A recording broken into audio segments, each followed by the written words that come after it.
Good evening. Am I audible? Am I visible? Yes? Very good. Perfect. We'll wait for 2 3 minutes. Good evening to all of you. It's good to see you all. I'm just setting up my preview. Yes, I am audible and visible. So, good evening, good evening, good evening. Some of you I'm seeing after a very long time, some of you for the first time. Good evening. Hello, Jayashree. Hello, Nitya. El Syed is also here. Manish, Pavitra, good evening. Soumya, Shabir, I'm good. I am also first time. Seema, no issues. First time is even better. Good evening, good evening, good evening. Abhishek, welcome. I took your world history. Very good. Ram, first time. Shekhar, first time. If you're the first time seeing me, you don't know who I am, what I'm going to teach. Do write it down so that I know what is the percentage. Well, very good. We're excited to learn, excited to teach you also. Nasreen, refresh. Second time. Jyoti is saying also my first time. Welcome all of you. Gaurav, Atharva, Bala, Saij, Joy, Shabbir, Sanjita, very good. Prerna, welcome. Navya, third, fourth, fifth time Shreya saying, well, welcome to you also. First time, sir. Kumari, very good. I'm very, very good. Vanshika, perfect. Second time, attended world history. So you've not tasted Indian history with me, very good. Ankit is saying first time. Good evening, good evening. We'll wait one more minute. As always, we have to allow everybody to come in. Just to tell you, I know who enters at what time, so don't worry about that. Girish is saying first time, Rakesh first time. Milan is saying I've seen you 4 to 5 times, and still you are here. Very good. Ishika, curious to listen. You're very, very good. First time, Pihu, Prateet, Ritika, Lavish. Well, hello, hello, hello, hello. We'll give it a minute so that everybody has the chance to join, and we will then start a very important journey today. Very interesting one also. Yes, good evening, good evening, good evening, good evening, good evening. Okay, so you start modern India with me today. If you all have done world history or ancient medieval with me, if you have not done that, you would be getting a chance. In the morning, as it is, I am taking ancient medieval art and culture. I think with you, as soon as modern India is over, I go into ancient medieval art and culture. So in a way, reverse, but yes, this is the first. Thereafter, we'll go into ancient medieval art and culture. But this is a more fundamental topic. We'll discuss the importance of modern India generally. And I'm waiting for everybody to settle down so that I can talk about myself, because a lot of you don't know me, or it's your first time with me itself. And there are certain rules and regulations of the class which you have to follow. And that will be good for us to interact throughout these 24 classes. So, yes, from the morning batch, nothing better. So, you're seeing me morning, evening. That is not an issue. Don't worry, if you've not done ancient medieval, you will get a chance. You will get a chance, don't worry. Either way, somewhere you will cross roads with me. If not now, maybe later in the year, maybe next year, that doesn't really matter. Don't have to worry about that. Okay. So, good evening. Good evening. Now, for the people who don't know me, my name is Abhishek Mishra, and I teach ancient medieval art and culture, world history, and modern in certain batches. So, for example, in this weekend batch in with you, I'm going to do modern India with you.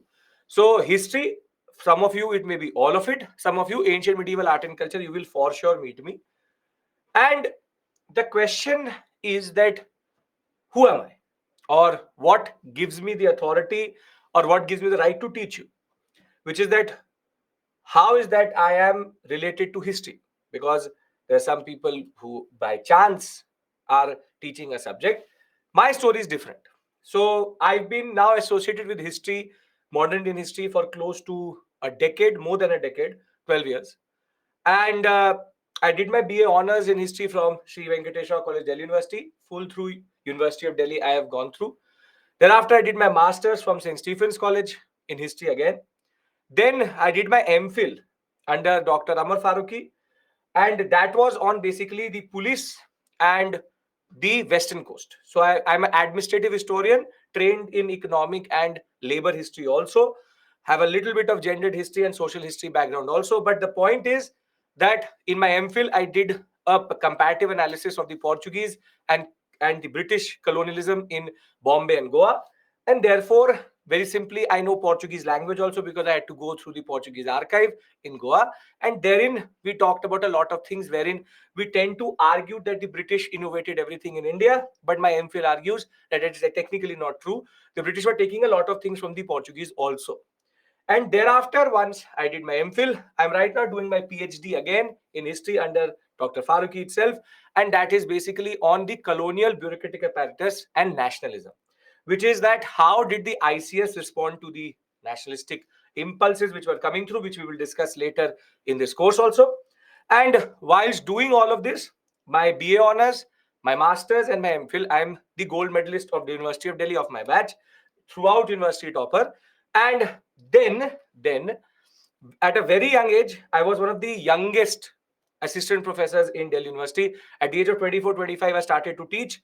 So 6 to 7 years I've taught in Delhi University also as an assistant professor. Some of the colleges which you may also belong to. Last major college I was in was the Hindu College. Before that, LSR. Before that, I was also the part of Sri Venkateswara College, Kamla Nehru, multiple colleges in Delhi University. And then I joined Byju's to help you become an IS officer, because whilst teaching in the University of Delhi, I realized that throughout that journey, I used to mentor a lot of students. So why not make you an IS officer and give you the ease of understanding history? Because there's a lot of misnomer, there's a lot of fear mongering about history which needs to be removed. And just recently, I've also become an author with regards to history itself. And I've done that also for your ease. With Pearson publication, I have just recently published with a co-author, she's my wife. We have written a book called UGC Net History Paper 2. And that book basically is about history from a assistant professor as net perspective, but it is extremely relevant for UPSC aspirants also. And I will ask you if you want to, and that is totally your call. You can substitute, for example, Spectrum with that book, because what it allows you to do is with one book itself, you can do three things. It has ancient, medieval, and modern together. One book, and it solves three of your problems. Don't have to go to R.S. Sharma or Satish Chandra or Spectrum. One book, same solution. That was again a major gap which used to remain there. Most probably by the end of next year, I should also bring in a problem for a necessary evil, which is called Nitin Singhania. And the point is, Nitin Singhania, art and culture book, I'm trying to figure that out. And that will take some time, but you will have a better book for that very soon.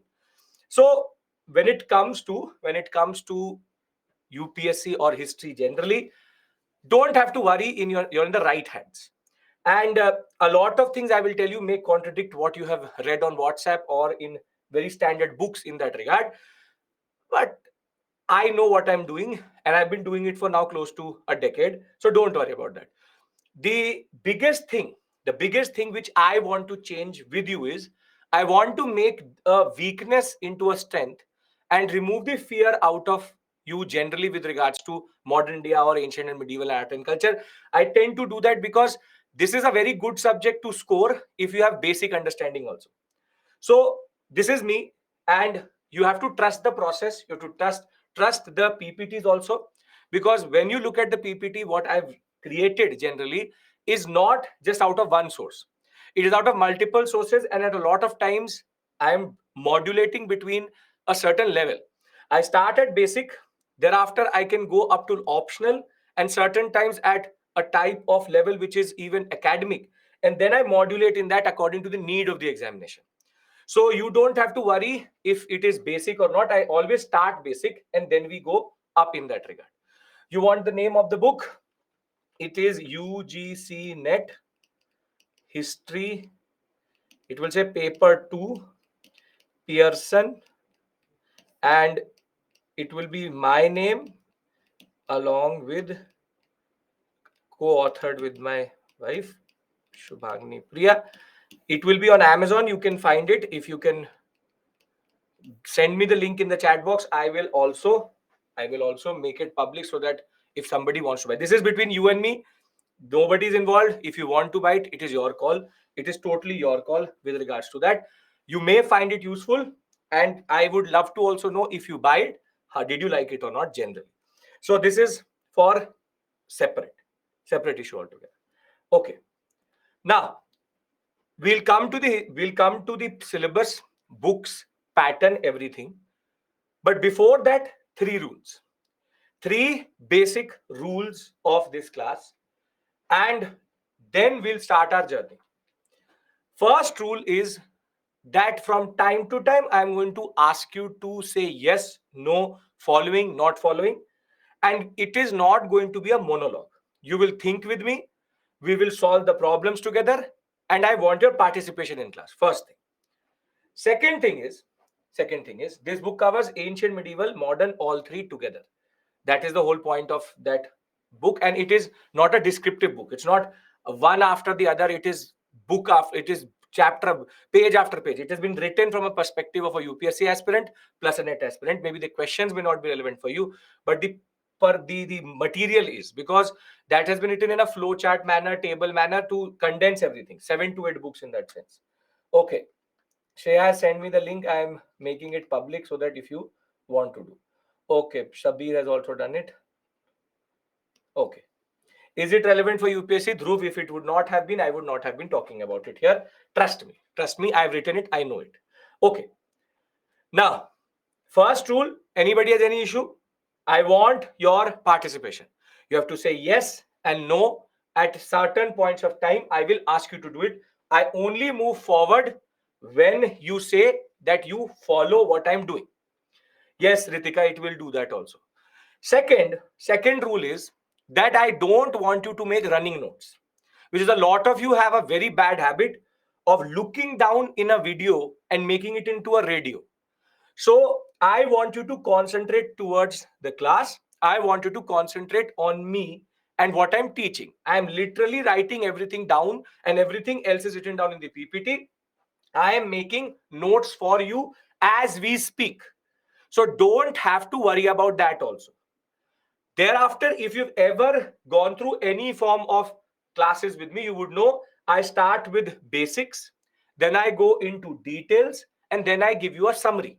So in the summary, I bring everything together, and I like to teach through timelines because that helps generally. And last but not the least is that you can ask me to repeat, no issues. If you are there from the beginning, if you are not following, you can always ask me to repeat, because you should not sit there thinking that I am not going to repeat or I will not tell you things. I will, as it is, repeat multiple times. But my request to you is going to be, feel free to ask questions. No question is right and wrong. I will decide if I should answer it or not, but you ask a question. The SME is also there to answer your questions. So we are there.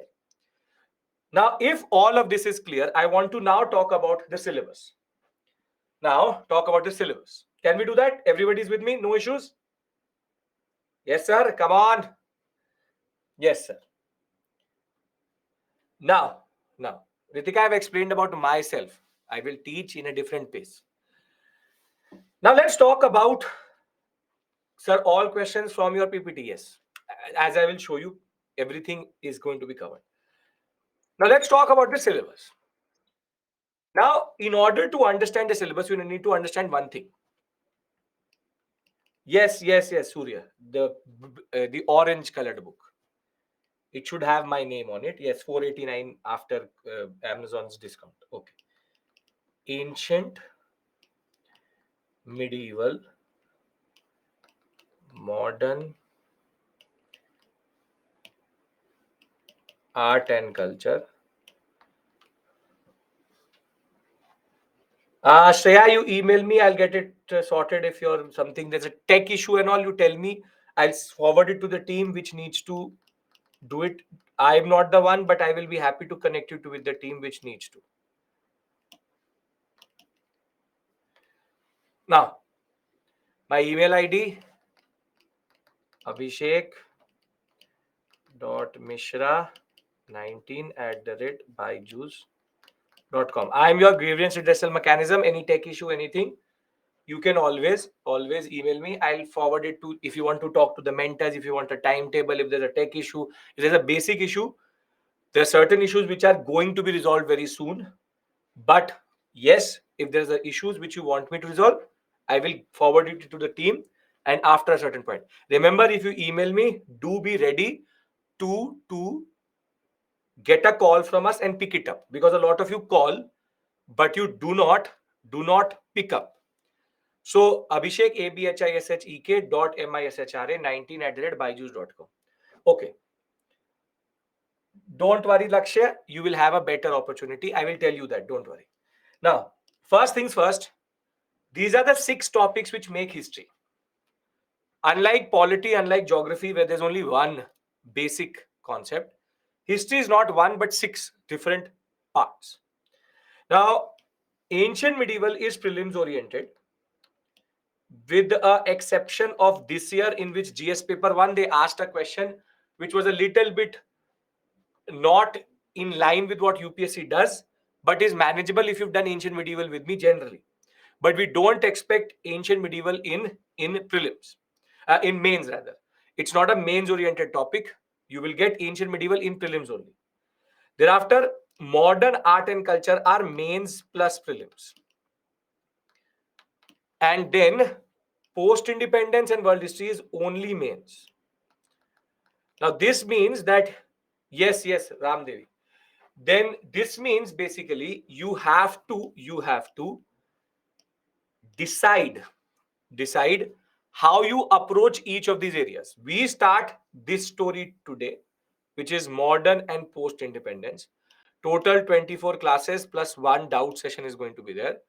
And when we talk about modern and post independence, both have separate issues or separate emphasis. When a topic is both mains and prelims, you have to be factually correct also. You have to be conceptually also very good, and you need to have descriptive knowledge also. On the other hand, post independence, you only need descriptive knowledge. Descriptive means that you have to just you need to know the story so that you can write it down. And when it is prelims oriented, you need factual plus conceptual, because conceptual questions are coming. We'll talk about ancient medieval when we'll talk about ancient medieval after we've covered modern India. So first things first, modern India is a very critical question or critical part of your syllabus. And for the people who ask you through certain videos, or who are mentors for you, or somehow your seniors or somebody you've heard, if they ask you to leave history, leave them, because it is basically asking you to commit suicide. Because very simply, Palak, I'll tell you, don't worry. Uh, Basically, there has been no one who has cleared this examination without doing history. Because in the prelims examination, out of ancient medieval, you will get 5 to 10 questions. Modern art and culture, you again get 5 to 10 questions. And in the GS paper 1 mains examination, for 3 to 5 questions will come from modern, world and art and culture and world history. So a very major chunk of your what we call as critical marks are with these subjects. Ancient medieval only for prelims, not in mains. Yes, we will discuss that when we will discuss ancient medieval. Don't worry. It's a prelims oriented topic. Whatever you questions you see are mostly art and culture questions, because the way the syllabus is defined in like that only. Now, when it comes to UPSC, I cover all of history syllabus. Yes, in certain batches, maybe not modern India, but everywhere else, I will do everything with you. Now, UPSC is known for notoriously not giving us very standard things, and that what they've done is also for this syllabus of history. They've just written in prelim syllabus, this class is for modern. Yes, you are in the right class. Modern India is history of India and Indian national movement. Now, this cannot be more vague than possible, because history of India is everything. And they have been specific about one thing, which is Indian national movement. Can anybody tell me, when does the Indian national movement start? Indian national movement, when does it start?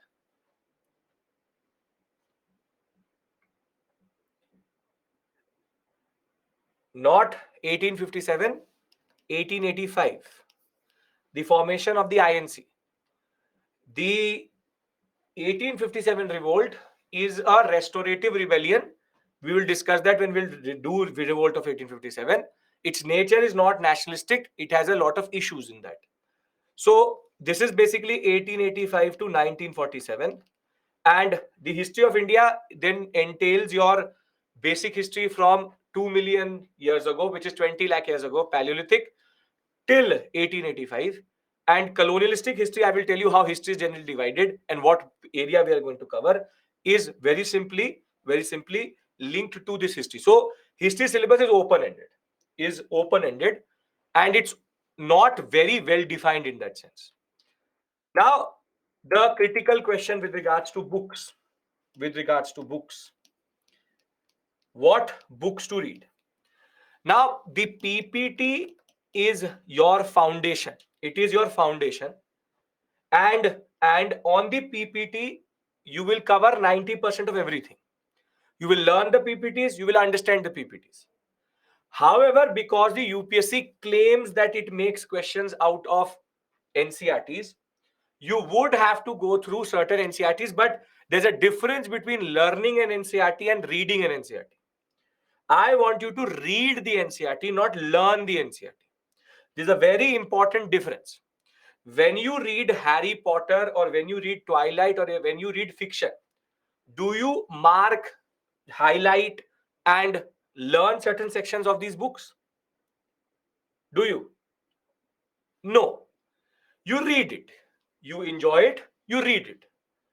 However, when you read Lakshmikant, you mark everything. I want you to read the NCRTs, not learn from the NCRTs. Reading the NCRT is part of a revision process. Just read it like a storybook. It will help you generally. Now, 8th class NCRT and 12th class part 3 is relevant for modern India.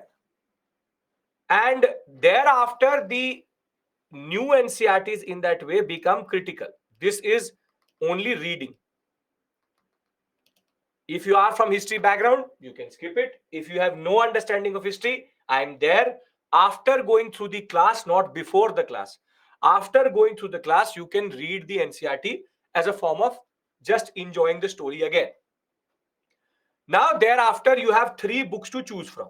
You all have started to email me already. You have 3 books to choose from. Bipin Chandra, which is basically the old NCRT. You can substitute it with Spectrum also if you want to. Totally your call. I have nothing against Spectrum, but or you can use my book. That is totally a new option which you have. But as I said, my book is not just for modern, ancient, medieval, modern, everything you will find. It can be a constructive addition to your book list. Spectrum, if you are comfortable, sure. If you are not comfortable with it, you can read Bipin Chandra.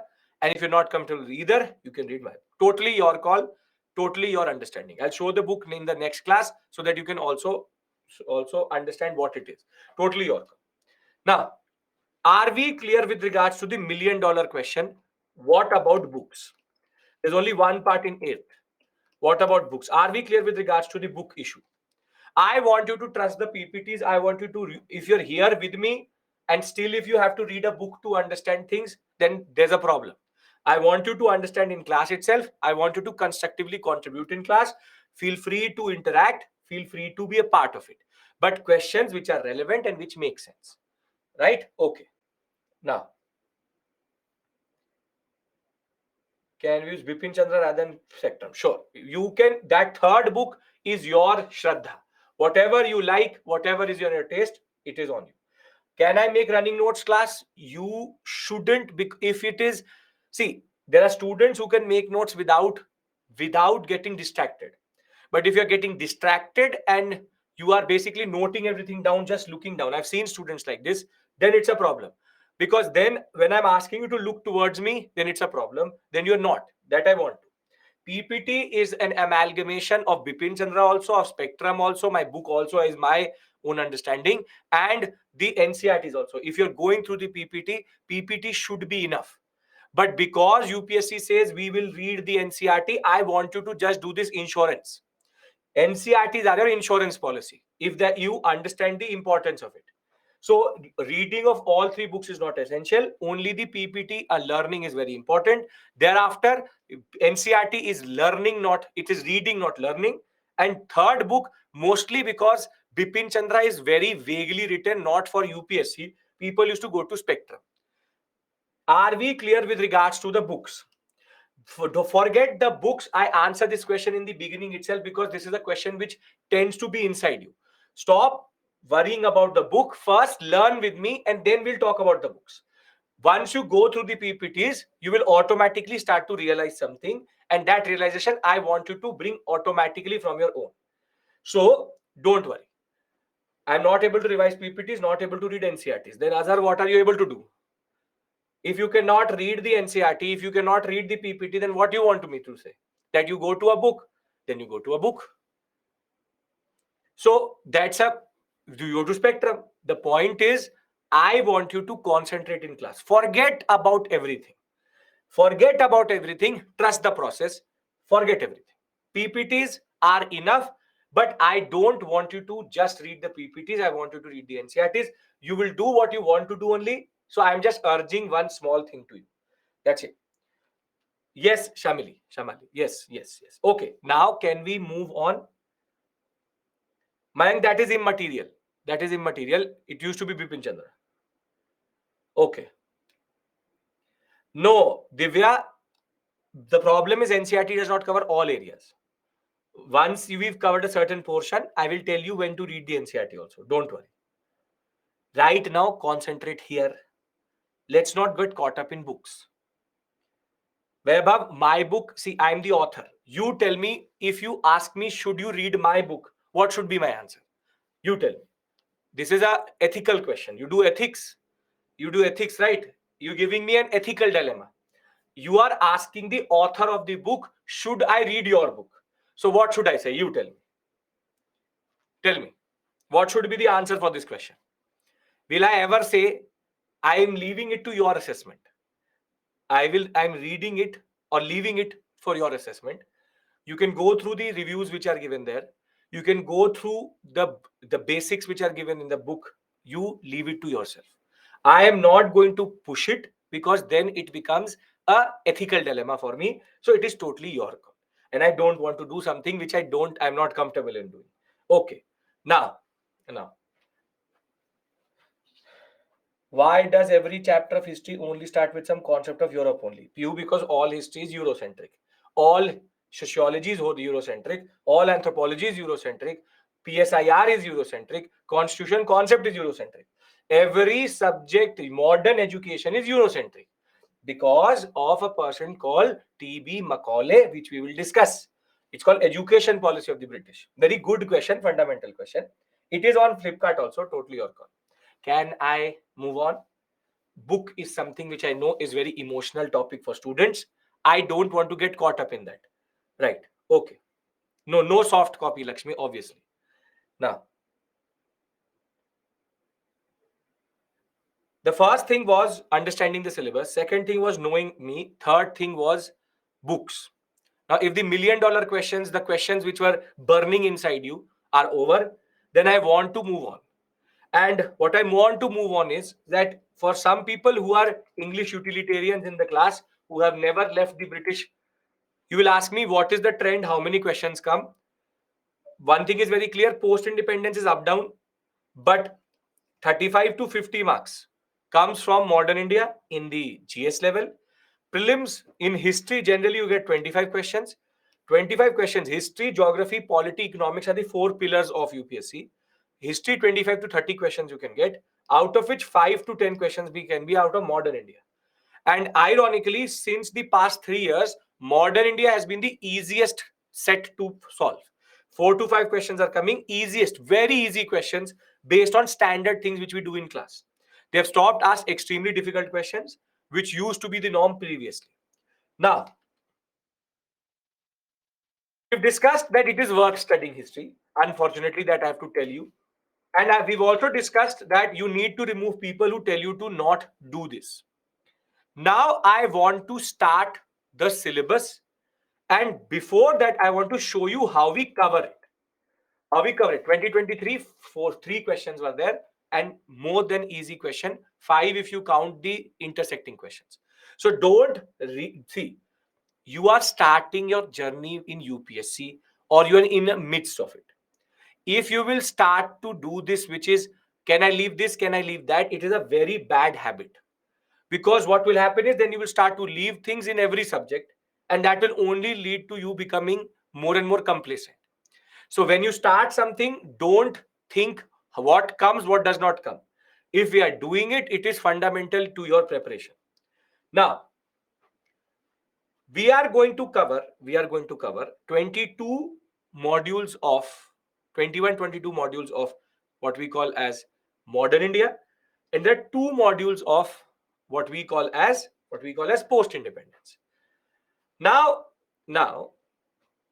we start at a point wherein we will discuss the Mughal decline. Here I have a issue, which is because most of you don't have an understanding of medieval India. I have to give you a very small brief introduction to medieval India and the Mughals, and then I can talk about these people. Then the first two modules deals with advent of Europeans, which is Portuguese, English, Dutch, Danes, and French. Once we brought these Europeans here, we will then discuss regional kingdoms, regional kingdoms, and regional kingdoms, for example, the Marathas, the Sikhs, Bengal, Awadh, Mysore, Carnatic, and then we'll talk about the wars. Anglo-Maratha, Anglo-Sikh, Anglo-Mysore, Anglo-this, Anglo-that. Once we've reached till this point, the pain will ease a little bit, because don't judge modern India because of 3 to 4 modules. The first 4 modules are a little bit factual, because there are multiple things which are happening, and I will try to give you a certain way of learning through which you will be able to manage it. Thereafter, we go into the interesting sections. Economic policy, from land revenue, deindustrialization to what we call as commercialization and trade. Then we'll discuss education policy and ideologies, which is utilitarians, the Orientalists, the Evangelicals, and then constitutional development, regulating act, charter acts. We will discuss that. Then a little bit of pain will come here again, which is the factual portion, which is called social religious reform movement. 2 classes of that, and 1 tribal and peasant movement. Extremely factual sections. I will tell you what to do with that information also. Then after it, from revolt of 1857 onwards, whilst doing previous year questions as we go on, we will enter into the early nationalistic phase, and then nationalism, early nationalism, Gandhian nationalism, late nationalism. This area is where from which 80% to 90% of the questions are coming. Out of this area, only 10 to 20% questions are coming. But what happens is that students tend to give up on their life by the first 4 or 5 modules. वो दम तोड़ देते हैं. That now I can't do it. I can't do this. I can't learn. No. See, these 3 and these 2, I will tell you to be patient. I will tell you how to manage it and what to do with that information. I'll try to be as comprehensive as possible whilst being simplistic. But my only request to you is going to be, don't judge modern India by these 4 or 5 modules.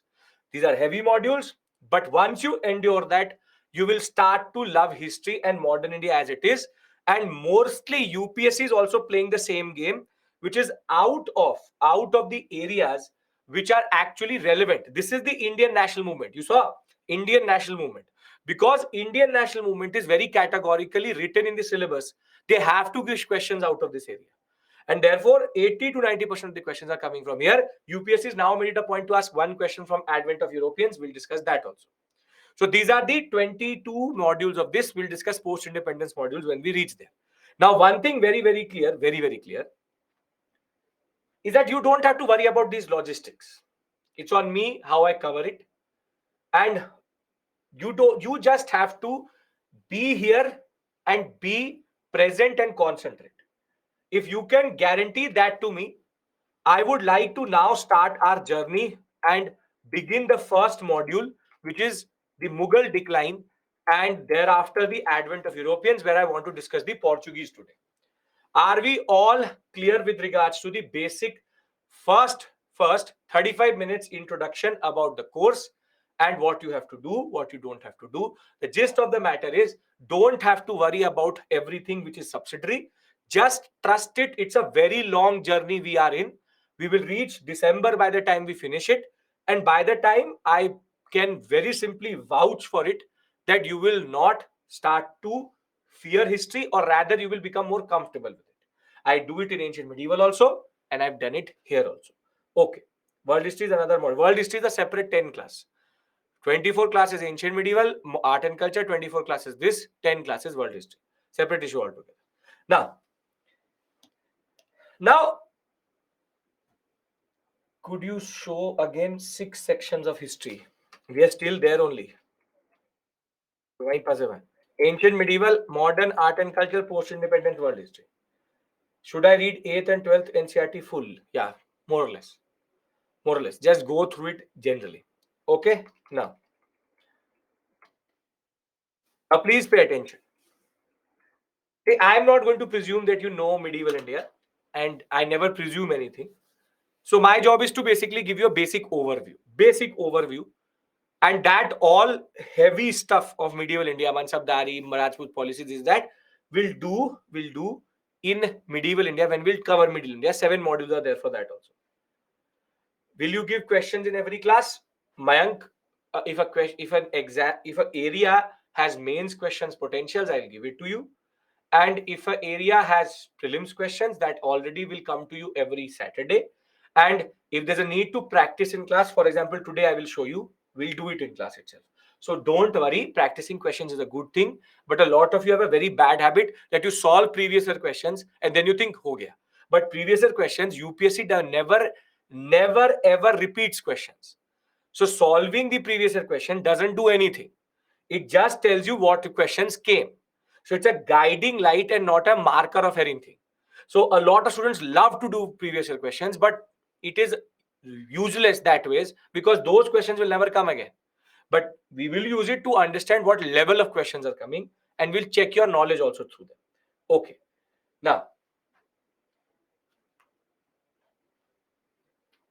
Now I'm introducing medieval India very briefly with you. You may know it also, you may know these personalities, but generally I'm repeating it for you. Now please pay attention. I want 100% concentration towards me. Are we all ready? Come on. Can we start? Yes, no. I want everybody's participation here. We have to be very clear. Great, perfect. So introduction done. Everybody is okay. We are all comfortable. Great. Now, see, in 1526, don't have to learn these things. Listen to me. In 1526, there came a person called Babur. Now, Babur is called a Mughal. But Mughal basically is a wrong categorization of Babur, because Babur was technically not a Mongol. The word Mughal comes from the word Mongol. Because the British were not able to say Mongol, Mongol became Mughal, Mughal became Mughal. So that is the genesis of that word, Mughal. Babur was running away from the Ottomans and what was a West Asian politics at that point of time. And he will fight a person called Ibrahim Lodi in for what is called the First Battle of Panipat. Babur will win because of his techniques of warfare, and he will establish the Mughal Empire in India, specifically North India. He will be followed by his son. His name is Humayun. But the problem with Humayun was that he had a problem. He had a problem. He had a little bit of a different type of problem, a drinking problem. And mostly when his empire was getting challenged by Shesha Suri, he was decorating his library, building building different monuments, and really did not actually give a lot of heed to the threat itself. That is why, when did Mughals enter? 1526. That is the year. Don't have to. These are questions, critical, minute questions for medieval India. What I'm telling you, take it at face value. I'm telling you the right thing itself. This is the problem of starting modern India, because you have to teach Mughal first. Because I have to talk about Aurangzeb and I have to talk about a person called his successors. That is why we have to do this. Now, Vaibhav, I'm not telling you a caves they here. That's art and culture. Now, Humayun in between lost his rule to Suri and he came back from Iran and took it back. But after 6 months of ruling, whilst being drunk, he fell from his library and broke his neck and died. And that brings in one person who everybody on the road also knows, and his name is Akbar. Akbar is one of the most celebrated Mughal emperors and is known for his Rajput policies. Multiple movies have been made.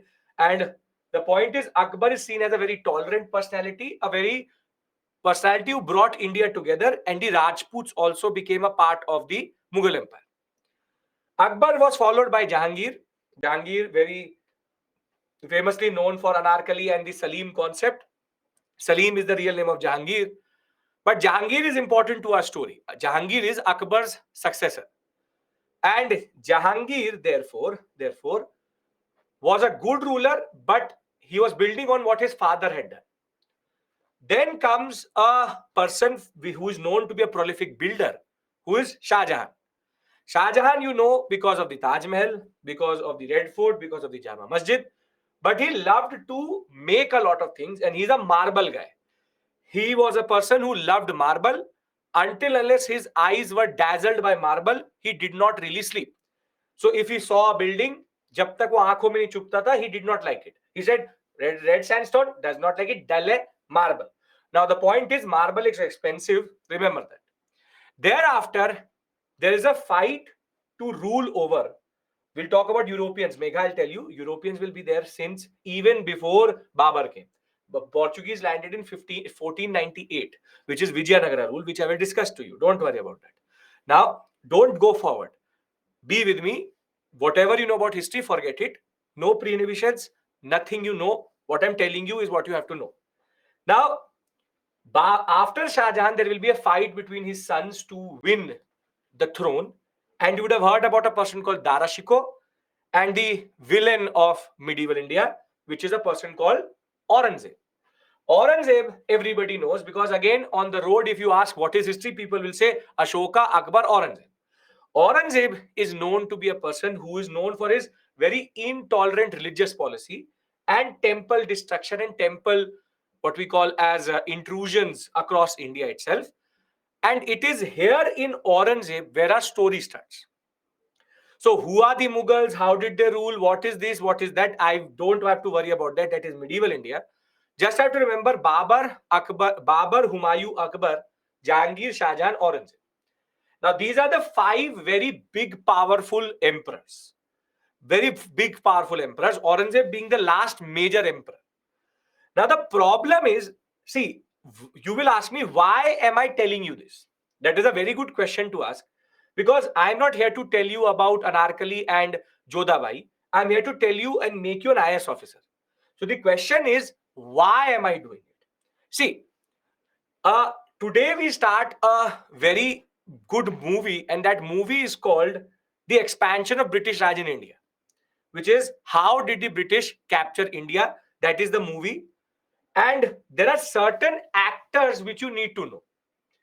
And in order to understand in what context does the Mughals, does the British capture power, in what context did certain things happen, you need to know certain people. So I am creating what is called in Hindi bhumika, or a certain type of backstory for you. The movie will start once the backstory is over, but there are people in this backstory, in this story, which you need to understand. So I will tell you one thing. In the first 50-60 minutes of a movie, do you get up and say that I'm not liking the movie? What is this? What is the point of it? It's not making sense. Do you do that? In the first 50-60 minutes? No. You see the whole movie and then assess it how it was. Same way, don't judge, as I said, the backstory as what you really have to know.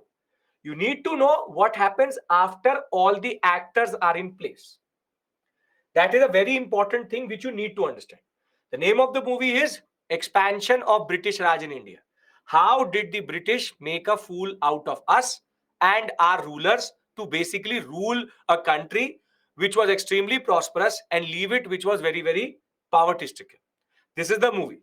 And I am now trying to create a context for it.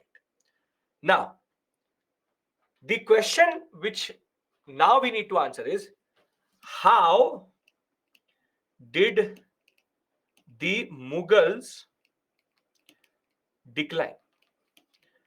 Because this question is important to answer, because it is the political vacuum which is created after the Mughals are gone, which will create a certain political environment in India, which will allow the Mughals, the British, to find a way into India. Now, can I discuss Mughal decline? Because a lot of you would know about Mughal decline. Okay, yes. Now, if you ask a person, why did the Mughals decline? And for a very long time, there was a historian called Jadunath Sarkar. He used to say, the Mughals declined because of Aurangzeb. The Mughals declined because of Aurangzeb. Aurangzeb was non-tolerant. Aurangzeb was the problem. His weak successors were the problem. And he was not followed by good rulers. Aurangzeb destroyed the Indian economy. Aurangzeb destroyed the fabric of religion. Aurangzeb is the person who did everything. But then a question which should come to your mind as a critical thinker is, can an empire like Mughal India just decline because of one man? Try to understand this question. Can something so big as the Mughal Empire, the mighty Mughals, just decline because of one man itself? Can that be the case? Obviously, no. So therefore, there is a much interesting story behind what he is doing, and that is more critical than his policies. Nobody's denying and nobody's justifying or nobody's saying that he was not a bigot, that he was not intolerant, that he did not do the things which he did, that he did not do temple destruction. But giving him one single-handed reason would be basically giving him too much power in this whole process itself. So let's try to understand, how did the Mughals decline? And then we have to discuss the weak successors. Because the weak successors part is something which most of you don't know, because therein starts modern India. Now, before I do that, one of you asked me what is the timeline in which we are working. See, 2 million years ago till 750 is called ancient India. Thereafter, 750 to 1200 is called early medieval. Then 1200 to 1200 to 1707, which is the death of Aurangzeb, is called medieval. Then 1707 to 1757 is called early modern. We are right now here, early modern period, which is the actors which are active between the death of Aurangzeb and Plassey. And from 1757 to 1947, it's called modern. And 1947 to 1992 is called post-independence or contemporary India. So we have to cover this part. And right now we are here. We are here, which is the death of Aurangzeb. This part I will cover with you when I will cover medieval and ancient and art and culture with you separately. So very simply, there are 6 different periods in history: ancient, medieval, modern, early modern, modern, and what we call as post-independence. And we are here in this area, early modern and modern. It is the early modern period in which the British will expand and basically get their roots. With the Battle of Plassey, they will now start to become a territorial power. By 1765, they will get the Diwani rights. And once they will get Diwani, they will become a territorial power. And from 1765 to 1947, it is the story of the British in India. But you will know that, or you should know, and I will tell you, that the Europeans were there since 1500 itself. But it is this 1500 to 1757 period which we have to cover under the first 2 modules. So this is the basic timeline in which we work. So don't worry at the dates. I will tell you what dates to remember in that sense. 1757 to 65 is Battle of Plassey to Battle of Buxar and the Bengal Clivian issue. We will discuss that, and Mir Qasim, Mir Jafar will discuss that. So everything will be discussed, don't worry. Now, let's try to understand Mughal decline from a more nuanced perspective. From a more nuanced perspective. And if we understand that in the nuanced perspective, you will understand how history really works. Now, very simply, Aurangzeb had a very bad religious policy, sure. But Aurangzeb's religious policy is just one of the problems. The biggest problem which the Mughal Empire faced was an economic crisis, which basically Aurangzeb did not create, but his father did, which is because of Shah Jahan's overspending, and he is at war in Deccan for, or the Mughals were generally there for 50 to 60 years, continuous war in Deccan. So if you make the Taj Mahal, if you make the Red Fort, if you make the Jama Masjid, it costs money.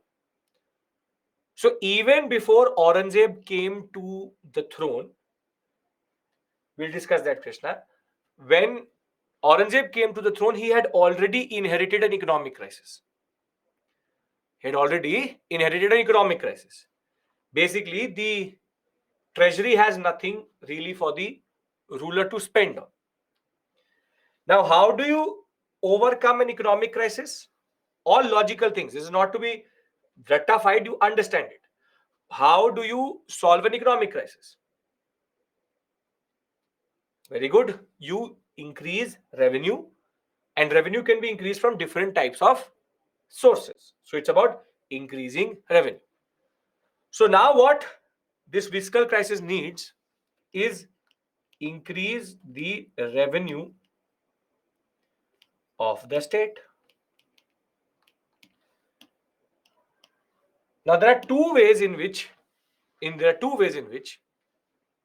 can do it, which is increase the revenue via taxation and decrease the expenditure and cost of administration.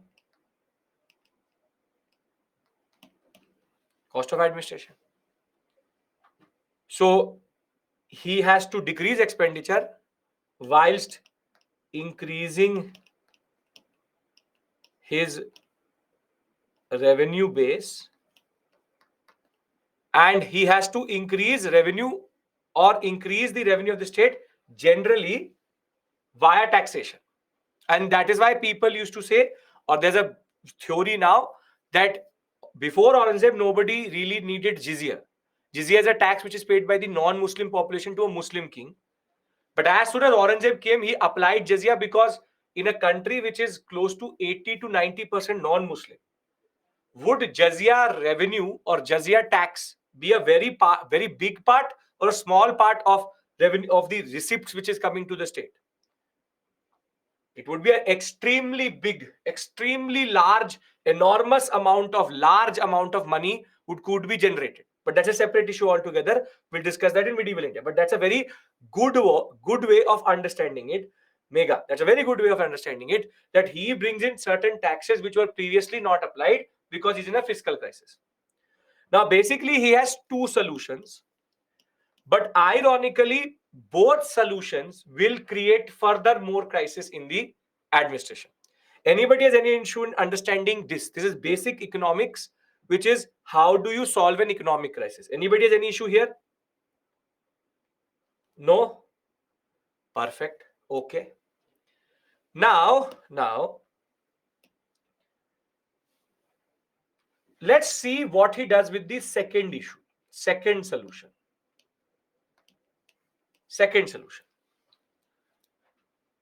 Now, to understand the second solution, you need to understand something, which is that the whole Mughal Empire used to have two types of land. Two types of land. One is called Khalisa land, and the other one is called पे बाकी. जो बाकी है खलीसा से वो पे बाकी, बाकी पे बाकी. Now Khalisa is what is called as crown land. So any revenue through taxes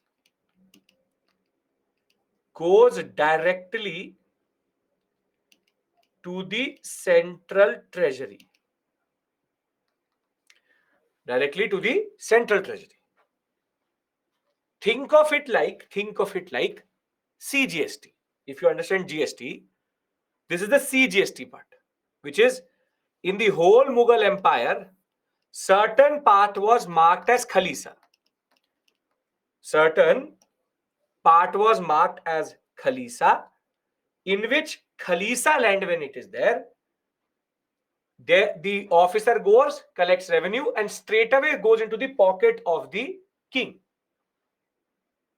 However, the Mughals followed a very interesting system which had precedence in Indian subcontinent previously, which we'll discuss in medieval, which is called Ikta, Nankara, and they used to follow a concept called Jagirdari system. Very simply, the whole empire, other than the Khalisa land, was divided into smaller parts. The Paibaki basically has what are called Jagirs. Jagir is a land which is there. Now, if I'm an officer of the Mughal Empire, there can be two ways I can get salary. One, cash, and the other, they give me land. So imagine that you become an IAS officer, and, or rather, I imagine you are an IAS officer, and when you become an IAS officer, what is going to happen is that the government of India will credit the salary into your account. But there can also be a case in which the salary does not go into an account, and the government of India says, you are the district magistrate of, for example, Agra district, collect all the revenue from Agra district, and then cut your salary out of it and send it to us. What this Jagir thing solves is the problems of day-to-day administration. As it is, I had to pay the officer, and as it is, I had to collect the revenue from this area. So I take the revenue out of this area, take it to the center, then give it to the officer. Wouldn't it be easier that the officer collects the revenue, takes his salary, and whatever is surplus gives it to the state?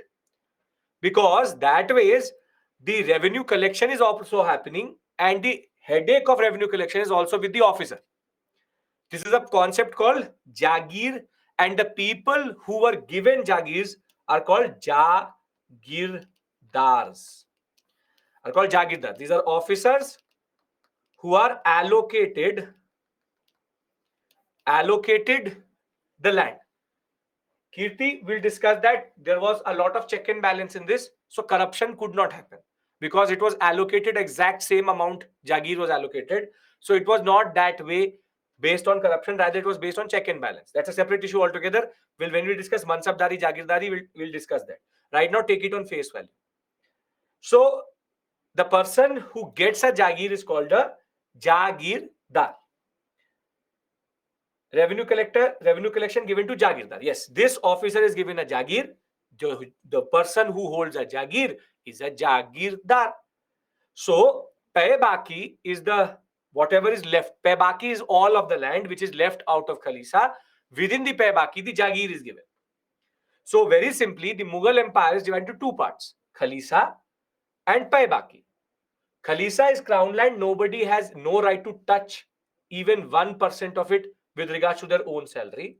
And Paibaki is the area which is given to officers in lieu of their service. Rather than giving them salary, you give them land, which gives them the same amount of salary in that sense. It solves everyone's problem, less cumbersome in that regard. And Jagirdars are the people who hold the Jagirs itself. They don't own it. It is a revenue assignment. They don't own it. It is not hereditary. It is not giving ownership to that person. It's about just allocating it. It's a assignment which is given to you that, okay, you rule this sector and you will manage this sector also. You will take out revenue also. So there's a lot of intricacies here which I'm not talking about because that is a discussion for medieval India. You just understand this, that Jagirdars hold Jagirs. Now, for the Paibaki or the Jagirdari system to work, can anybody tell me what would be the prerequisite? What would be the prerequisite for the Jagirdari system to work? What would be the prerequisite? Strong emperor, sure. Jagirs, but in the ratio of Jagirs and Jagirdars, what should be the ratio? The ratio should be Jagirs should always be more than Jagirdars. Yes or no? There should always be more Jagirs than Jagirdars. If there are more Jagirs, the state is not under pressure from officers. Imagine, and I'll give you a very simple example of this and you will understand it even better. Imagine that there's one loaf of bread which is there. It has 50 pieces of bread. Now I say as the teacher, I will get 30 pieces straightforward. Nobody can touch nothing. That 30 pieces which I have taken, what is that? What is that? What is that? That is Khalisa. Very good. That is Khalisa. That nobody can touch. Thereafter, there are 20 pieces left. And there are 10 of you. 10 of you. So I, rather than taking the 20 pieces and then giving it to you, I say 20 pieces are left. Choose your piece. Choose your piece. And these 20 pieces which are left would be what? Paibaki. Right? What is left of this is Paibaki. And individual bread piece is going to be what? Is going to be what? Jagir. Perfect. Now you understand the system. Whole loaf of bread is the land in the empire. The piece I've taken is the Khalisa. The left pieces are Paibaki and individual pieces are Jagirs. Now tell me one thing. Do we understand this system and its prerequisite? That Jagirs have to be more than Jagirdars and the Khalisa goes to straight the pocket of the king and Paibaki is basically a liability which is on the state but it is giving it through land. Khalisa is the name of land which the state holds directly, SCGST, and Paibaki is SGST in a way. It has nothing to do with the state. It has to give it away in that regard. So rather it leaves it to the state to take it. Are we clear with this rudimentary system? Mota moti, as I say, more or less, do you understand it? You don't have to do a thesis here. I have to basically explain how this system will not work very quickly. Okay. Now putting your economist hats on your head. You are very good in economics, I know that. Jagir system starts from Mughal. It's a very Mughal-centric system. Previously, there used to be modified system of the same. Now, putting your economist hats on your head, if I have to increase, if I have to come out of an empire which is in economic crisis, I will increase the Khalisa or decrease the Khalisa. Paibaki means land which is to be allocated as Jagirs. Very good. Aurangzeb has a problem. And what Aurangzeb does is, in order to increase the income of the state, he increases the Khalisa land. Because if you increase the Khalisa land, the income of the state directly increases. If 5 lakh silver coins were coming from this area, by reducing Paibaki and increasing Khalisa, I'll be able to counterbalance because I'm taking away the salary away from the officers, and this is how I'm reducing expenditure and increasing the land and increasing the income of the state. So what this does is that it reduces the land available for Jagirs and it increases the state's share. Now, tell me the obvious problem in this type of approach. What is the obvious issue which is going to emerge automatically? Come on. Very good. Now there will be competition for Jagirs. Now there will be competition. See, remember, I had 50 loaves of breads. 30 I took, you were 10, I gave you 20 loaves to manage. Now imagine there are exactly 20 of you and there are exactly 20 pieces. But some of the pieces are small, some of the pieces are big. So now you will start to fight amongst yourself. Who will get the bigger piece? This is called, in what Satish Chandra calls, the Jagirdari crisis, which is basically an administrative crisis. Because if I'll repeat, don't worry, if officers are fighting amongst themselves for land through which they get money, will they concentrate on administration? No. Perfect. So you see, now I'm repeating myself for the people who did not understand. Please try to understand the entirety of the concept. Jagirdars are like DMs. If you want to see it like that, sure. The problem which Aurangzeb has is that he's in an economic crisis. I'm trying to make the decline of Mughal more nuanced for you. I'll give you a flowchart in the end, and that should be enough to explain this whole process to you. Aurangzeb is in an economic crisis, and he has a problem, which is that he has to increase the revenue somehow.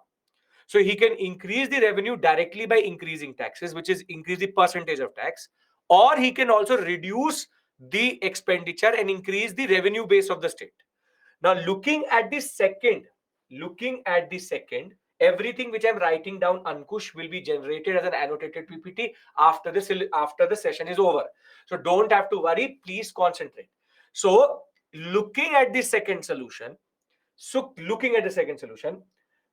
the second solution would be to increase the revenue base. To understand how he increases the revenue base, you need to understand how, yes, recordings will also be available. Then looking at how he will solve this problem. He will solve this problem by seeing how the land of the state is divided. Agriculture is the only way you generate revenue. There is a part of the empire which is directly enmarked for the state. That is called Khalisa. It's a term. How your name would be something, it's a term. There's nothing rocket science behind it. It's a term. Now, whatever is left out of Khalisa, and it is in the name itself, pe baki. Baki, jo bach gaya wo baki. So, pe baki. So, pe baki land is land which is left out of these land enmarked for the state. In these lands, rather than giving salaries to the officers as cash, these officers are sent to administer this area and collect. Think of it like DMs. Like the government of India, rather than giving you salaries in cash, they say collect the revenue. If the revenue is equal to your salary, okay. If it is more, send it to us. If it is less, not our problem. So the day-to-day administration of that area has now been given to Jagirdars, who are holding these Jagirs in the Paybaki area. Now, the prerequisite to this system to work, this prerequisite for this system to work is that Jagirs should be fertile, they should be stable, and there needs to be more Jagirs than Jagirdars. Now, in order to solve his problem, Aurangzeb does a foolishness of increasing the Khalisa. That will increase the state's share, but it will decrease the Paybaki. When it will decrease the Paybaki, now the Jagirdars will be fighting with each other, will fight with each other for the best Jagirs which are available. If today I say to you that as an IS officer, your salary is dependent on what posting you will be on, will any officer really concentrate on any form of work rather than just trying to lobby to become the best post or get the best post? That is what is called the Jagirdari crisis, which is an infighting between the Jagirdars to get the best land itself. How many Jagirs per Jagirdar? You need only one Jagir for a Jagirdar. But if the Jagirdars increase and you have a limited number of Jagirs, now they're infighting. Some Jagirs could be in Rajasthan. Some could be in Agra. Some could be in Bengal. Would you like to be an officer who has land in Rajasthan? Would you have to want to be an area in which there is no agriculture, in the desert, Thar desert, you get a Jagir. That Jagir is more or less useless to you. So you want it in the UP sector, in the Bengal sector, in the MP sector, where there's a lot of revenue which is generated. It is all greed. So now understand this point, what Aurangzeb has done. The people who said who are not following, does it make sense now? I've repeated 3 times now.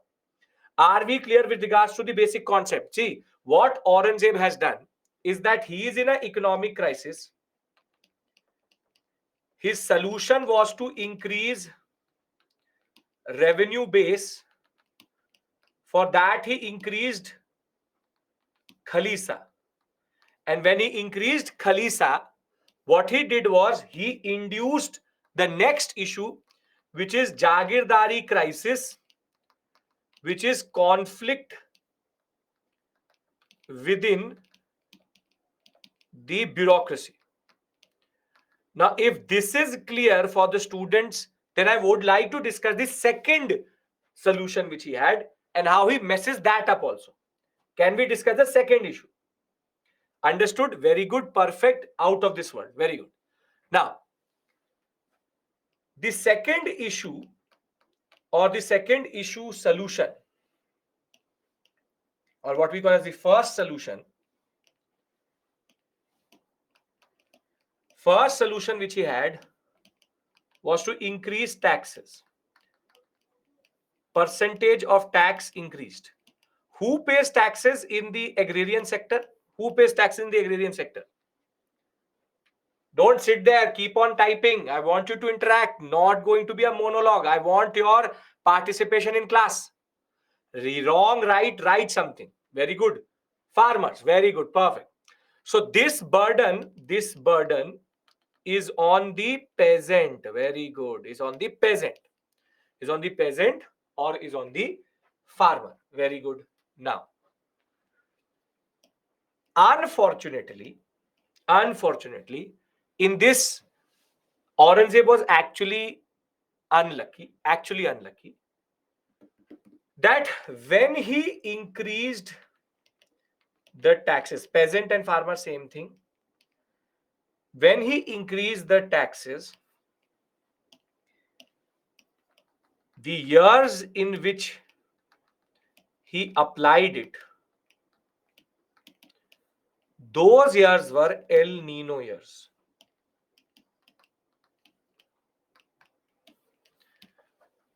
For the people who don't know what is El Nino, I hope you know it because you've done geography.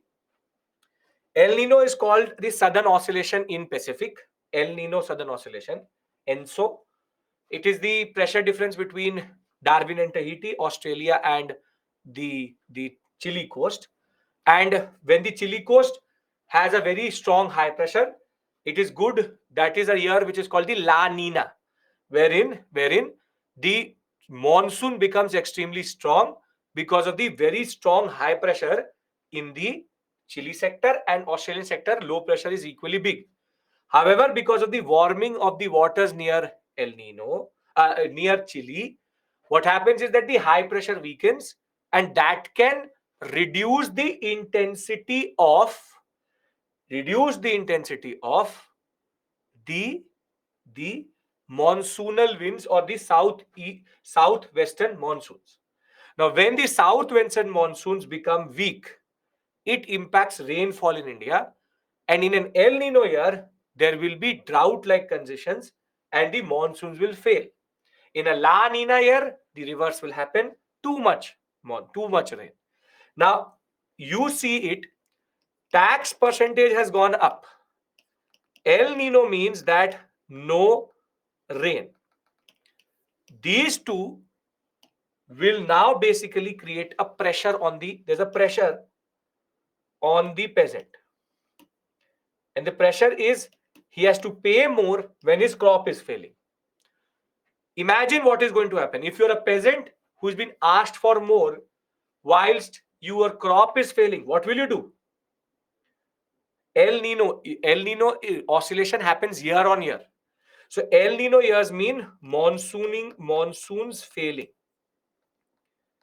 When monsoons fail, that is the only way of irrigation. That is why monsoons are called erratic, not consistent.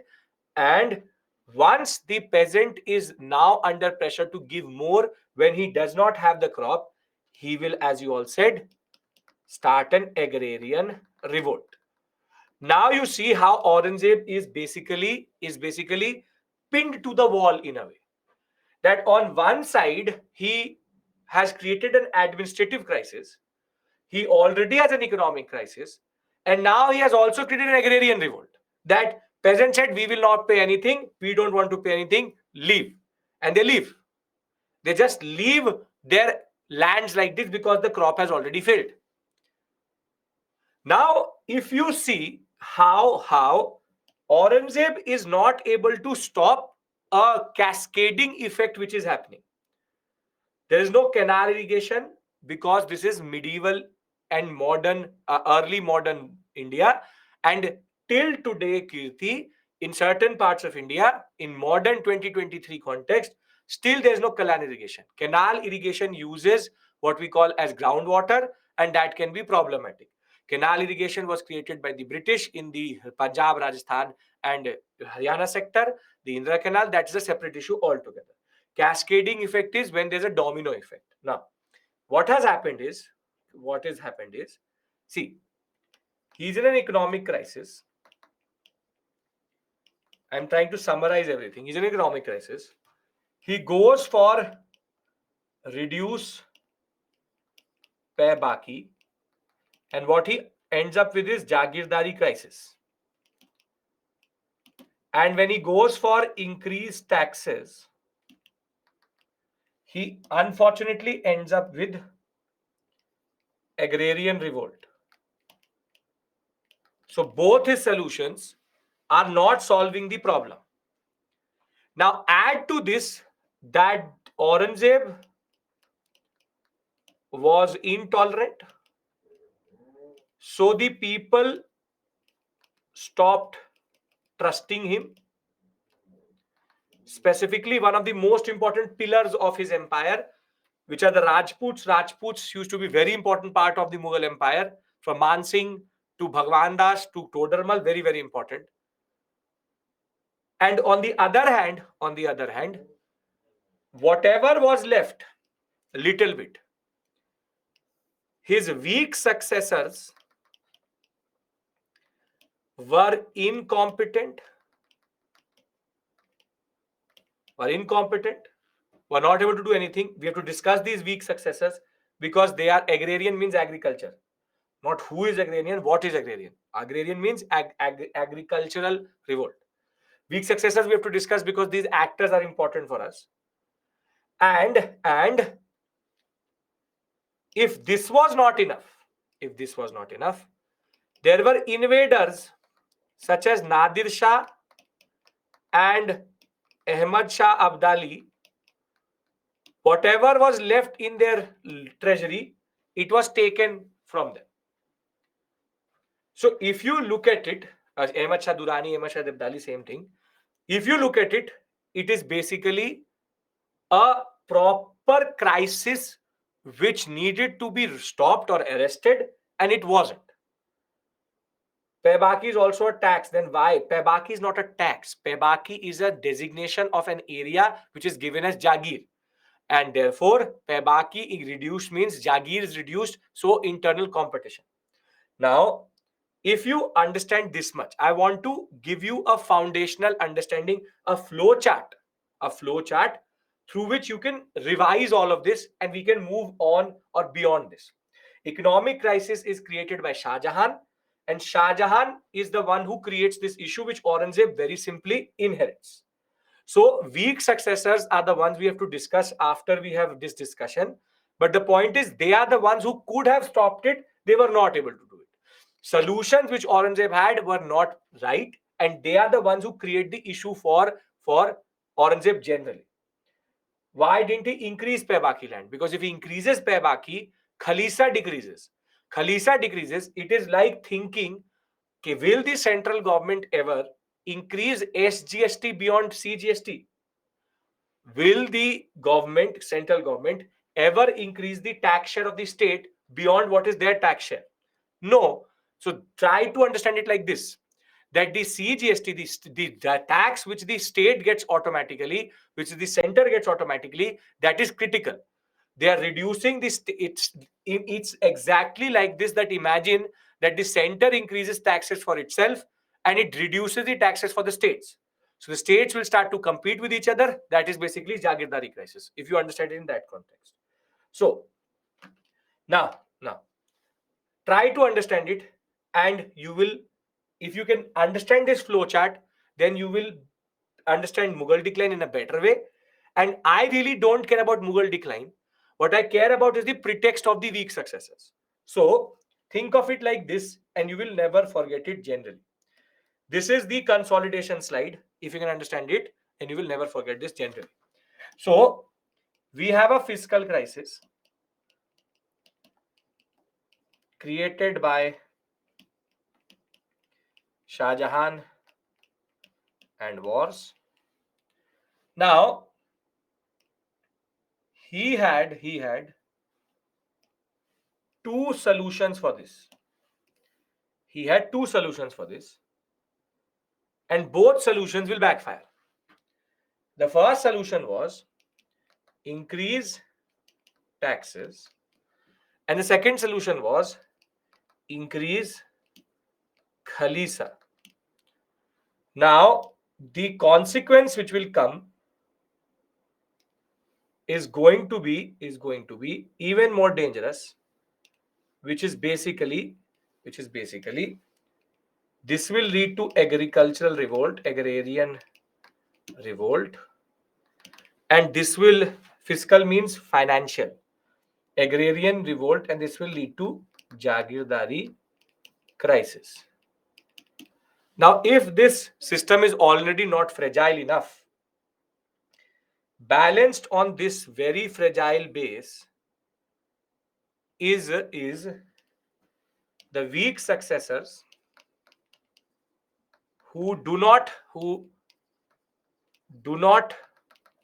have the understanding of how to stop. Fiscal crisis is created by Shah Jahan because he is the one who is overspending.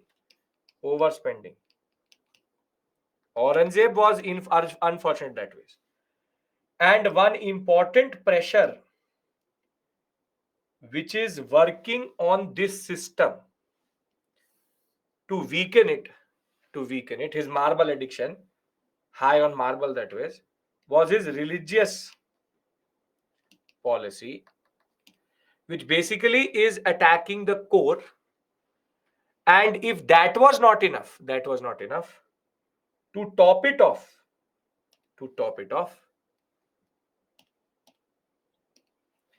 we have foreign invaders who are again working to loot whatever they have. So very simply, now can you say that Aurangzeb is wholly responsible for the Mughal decline? Mughal decline, therefore, had much more systemic issues, and Aurangzeb only compounded it. So fiscal crisis is created by Shah Jahan and overspending was there. Any solution basically destabilized the whole system itself. Makes sense? Were there regional kingdoms? Dhruv will talk about it. Why other countries did not provide fiscal assistance? Because you are not in 2023 and fiscal aid by the UN does not exist, and no country is going to provide fiscal assistance right now.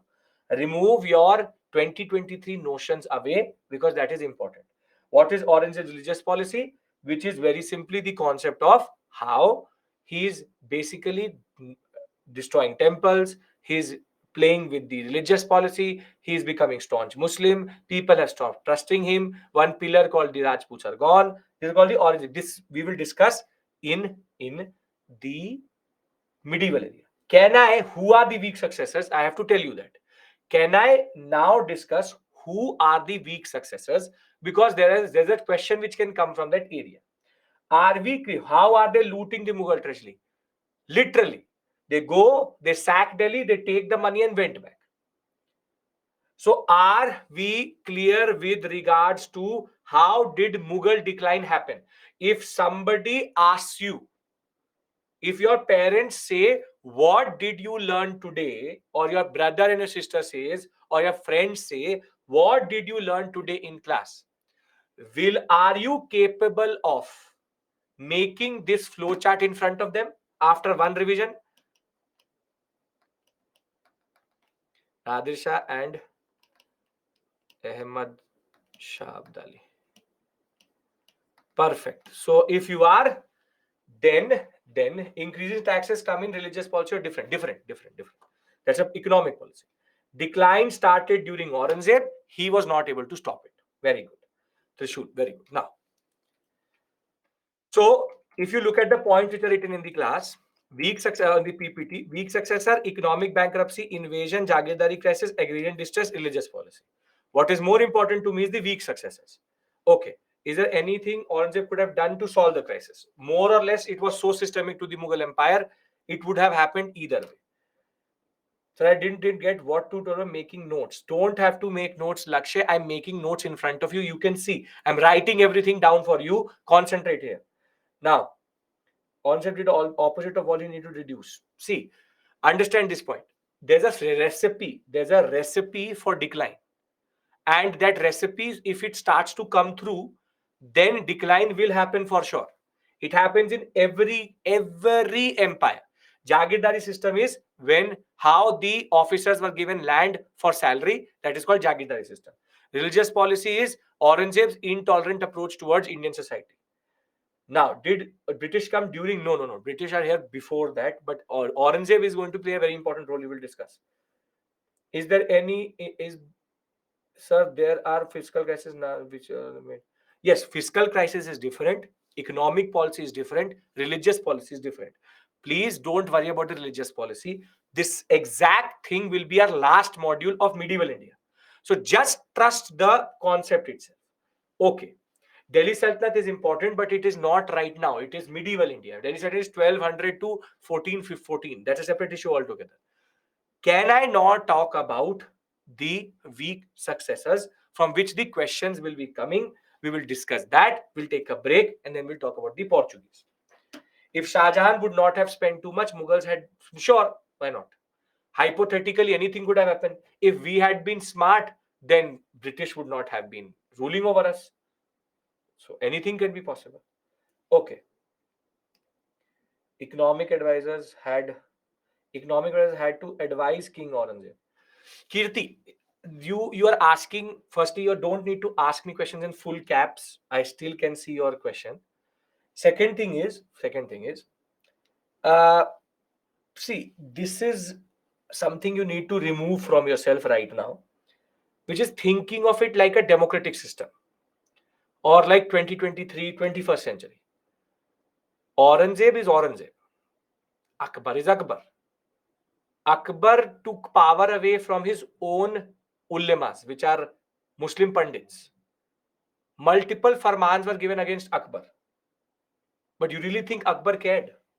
Because he's Akbar. He's the Mughal emperor.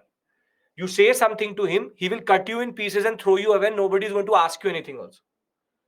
So these notions of economic advisors, the fact that why there's not financial aid is something you need to remove, because it's not modern politics. It's the medieval and early modern period. The notions are different, and these are emperors. There is nobody who could ever challenge Aurangzeb's authority. That somebody used to go, Aurangzeb, you are wrong. In the parliament, somebody saying, Aurangzeb, you are wrong. You will be literally disappear next day. And nobody would really care about it also. So if Aurangzeb was doing something which was going in the wrong direction, who has the guts? Do you have the guts right now to go and say to the DM of your district, everything you have done is wrong? Even if you have the guts to do it, even if you have to do it, nothing will change. So understand it. Okay. Babur is medieval history. Yes. I started with Babur if you paid attention. Any ruler used this Jagir system. Indian rulers, Mughals used it, they're Indian rulers only. Okay, Deccan Wars, yes, played an important role because they were fighting wars for a very long time. Okay. This is dictatorship. Yes, it is dictatorship. Emperorship is dictatorship. It is bigger than dictatorship. You are saying it in like a, ye to galat hai. Arey, that is the way it worked. Ashoka was an emperor. The Samudragupta was an emperor. Akbar was an emperor. Aurangzeb was an emperor. Everything before the British came in India was emperorship only. So I don't know if you were not paying attention. We have been under the monarchical system for a very long time. This democracy and all came only after the post-independence, in the post-independence phase. So, ठीक है, new revelations, new information for you, but no issues. Okay. Yes, it is an emperor. Yes, it is emperor. Difference between king and emperor, same thing. Scale matters. You can call yourself Rajan also, Maharaja Dhiraj also, Parmeshwar also, God also, but you will rule over a small area itself. So there's no difference. It's a connotation for which you use. So now, yes, Mughal decline starting for Shah Jahan. Now come the grand spankling, very interesting, weak successors of Aurangzeb. Now, the question which can be made out of this area could be a very straightforward one, which is arrange the following in chronological order. I don't have to do a thesis of any one of them. What are the policies which they did know? I just need to know their chronological order. Now, before I do the details of them, I want to give you a mnemonic which should be able to solve the problem for you. Because what students will do is, they will start to learn this, which I don't even care and I never cared ever. The way you learn it is a very interesting acronym. If you can remember that acronym, you will remember it forever. Baja, Badusha, Jahandar Shah. Faramu, Baja, Faramu, Faruxiar, Rafiul Darajat, Muhammad Shah Rangila. Then Al Shah, Al Shah, Ahmad Shah, Alamgir, Shah Alam, Akbar. So, Baja, Faramu, Al Shah, Akbar. Ba, Bahadur Shah, Ja, Jahandar Shah. Now, I have not done it BJFRM because a lot of you make acronym like that. Doesn't work because there will be people who will be repeating there. For A, two A's, you will not know who is the A. So, Bahadur Shah,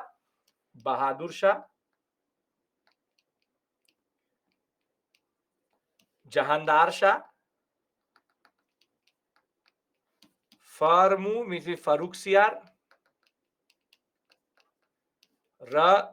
Rafiul Darjat, Mu, known as Muhammad Shah Rangila. Muhammad Shah is his name, had a Rangila life, that is why it's called Muhammad Shah Rangila, known for his really lavish lifestyle when the Mughals were declining. Means Ahmad Shah. Al means Alamgir. Here, Alamgir is very important to us. Al is very, very important to us because the Battle of Plassey is going to happen under him. Then you will have two more important personalities, Shah Alam, under which Battle of Buxar will happen. and then you have Akbar II, and then you have the last ruler who is going to be involved in revolt of independence, Bahadur Shah the second, or Bahadur Shah Zafar. Bahadur Shah Zafar. Now this is how you learn names. I have given you the names of 1, 2, 3, 4, 5, 6, 7, 8, 8, 9, 10. 10 rulers. Now, if you talk about their rules, the purpose for me in this whole discussion is what happens under them. Basically, when I take the name Farrukhsiyar, it should not think that it is a animal. You should know who is Farrukhsiyar. Other than that, they are of no purpose to me. So Bahadur Shah I was a 63-year-old son of Aurangzeb who will rule over or after Aurangzeb. His name was what's called Mozaram, but he changed his name to Bahadur Shah. He was actually very Bahadur to actually take the command of or the reins of Aurangzeb's declining empire. But basically, he was not able to do anything. But in order to undo what his father had been doing, he abolishes jizya so that he showed to the people that I am a tolerant ruler, but it does not really help. Then comes Jahandar Shah. Jahandar Shah, by the time Jahandar Shah comes to power, now the emperor had become very weak and the ministers had become very important. So a minister called Zulfikar Khan is going to appoint Jahandar Shah. He will also abolish jizya, but will not actually do anything. And he only ruled for 1 year, not even properly 1 year. Thereafter, Sir Akbar ke baad Akbar II, because there's already one Akbar. And there's already been one Alamgir beforehand. So there's one Akbar, and this is Akbar II. Then Farrukhsiyar is a very important name. You don't remember anything, but you remember this. Farrukhsiyar, he will basically sell off India. He will basically sell off India in what is called the Farrukhsiyar Farman of 1770. I'll give you a break after this. So, how Jahandar Shah and Bahadur Shah both abolish jizya, because when Bahadur Shah is gone, it comes back, then he abolishes again. Now, Rafiul Darjat is the Ahmad Shah Abdalian? Obviously not, yeah. Come on. Ahmad Shah Abdali and Ahmad Shah are the same. So Abhishek Mishra and Abhishek Bachchan are the same. If I'm not taking the name Abdali in the end, I'm not taking it strategically, right? So don't over exceed what is being told to you. Ahmad Shah and Ahmad Shah Abdali are totally different people. Ahmad Shah Abdali is an invader. Ahmad Shah is a ruler. Rafiul Darjat is the only person who rules for not even a year, less than that. Then comes Muhammad Shah Rangila. Muhammad Shah Rangila is known for his Rangila lifestyle, which is his lavish lifestyle. But by the time Muhammad Shah Rangila was coming to power, under Farrukhsiyar, two brothers had become very important who are called the Sayyid brothers. They were basically becoming kingmakers. Think of them like the Sonia Gandhis of that period, that they were basically putting the people who were coming to power itself. So Farrukhsiyar was under the influence of Sayyid brothers. Muhammad Shah Rangila is going to undercut it. But the problem with Muhammad Shah Rangila is Nadir Shah came to India under him and he literally looted Delhi and took the peacock throne, took all the diamonds, gold, everything from the treasury. So whatever the Mughals had, everything was again gone. Thereafter, Ahmad Shah, very incompetent ruler. It was basically Muhammad Shah Rangila's wife who used to rule in his name. But now two people are very important in our story. Alamgir II and Shah Alam II, which is Alamgir II and Shah Alam II. Here under him, when he was sitting in Delhi, Plasi was happening in Bengal. He did not do anything. And Shah Alam II is under whom Buxar will happen, and he will basically be the one who will get involved in the Battle of Buxar. And he's the one who will give the Diwani rights to the British, which is called the Treaty of Allahabad. We will discuss it. And last but not the least, Akbar II is not important, but he's the one who sent Raja Ram Mohan Roy Ram Mohan Roy to go and plead for his pension. And he gave the title Raja Ram Mohan Roy. Raja was given by him. And last is Bahadur Shah Zafar, which we will discuss. We will discuss when we will discuss Revolt of 7. Years don't matter to me. They have never mattered to me. You just have to remember the following sequence. And I want to test your knowledge. I will give you time to remember in class right now. And then I will ask you 2 questions. And then we take a break. If everybody performs well, we take a break. Baja, see, for me, Farrukhsiyar, Alamgir, Shah Alam. Can you remember these 3 names? Farrukhsiyar, Alamgir, and Shah Alam. Can you remember these 3 names? You can remember these 3 names? These 3 names, just keep close to your heart. Because they will come back in this story. They will come back in this story. Now, I'm giving you 1 minute. 3 people you have to remember is Alamgir, Shah Alam, and Bahadur Shah Zafar, and maximum Farrukhsiyar. Farrukhsiyar, Alamgir, Shah Alam. Farrukhsiyar, Alamgir, Shah Alam. Now, this is in front of you right now. Look at it. And I will ask you 2 questions in which you have to give me the code of how they are going to be arranged. And you will see something which should seem as very difficult when you look at spectrum should be done through this. Baja, Bahadur Shah, repeating, giving you a minute. Baja, Bahadur Shah, thereafter Jahandar Shah, thereafter Farrukhsiyar, Rafiul Darjat, and Muhammad Shah Rangila. Muhammad Shah is also written in the examination. Baja, Faramu, Ahmad Shah, Al Alamgir, Shah Alam. So Al Shah is very important for us. Akbar, Akbar 2, Bahadur Shah the second, or Bahadur Shah Zafar. When everybody says we are ready to be tested on this, I will give you a question. Ready? Okay. We are ready. Very good. Never been ready, born ready. Very good. Nothing better. Okay.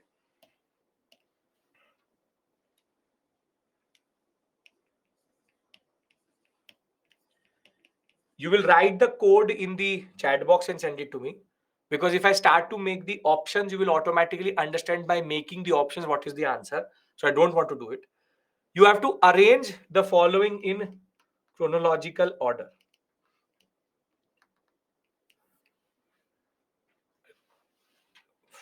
Chronological order in the way they come, not reverse, the way they come.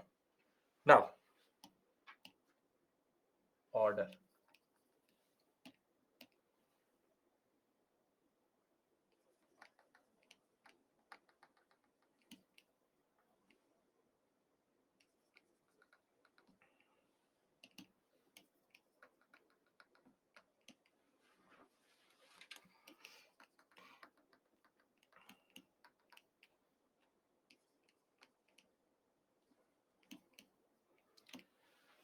Please tell me the code for this.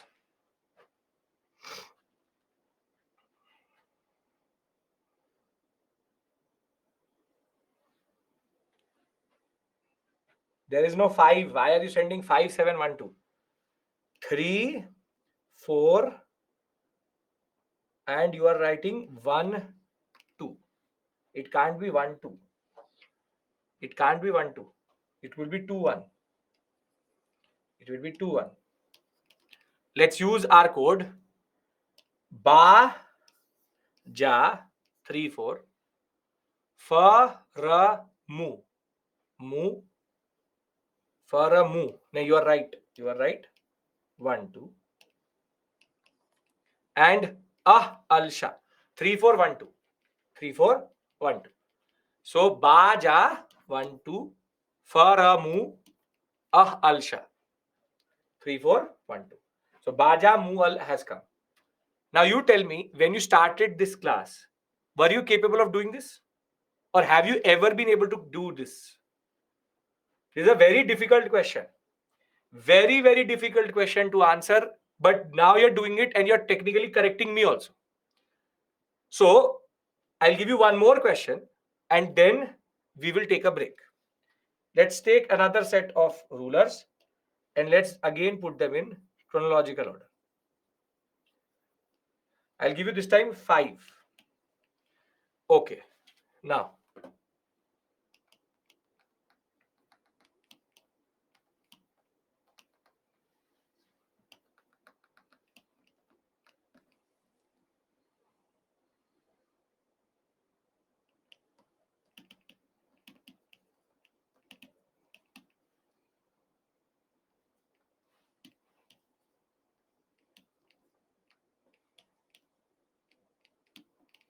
give me the code. Bahadur Shah Zafar, Shah Alam, Rafiul Darjat, no, I've repeated two. 1 second, 1 second, 1 second, 1 second. 1 second.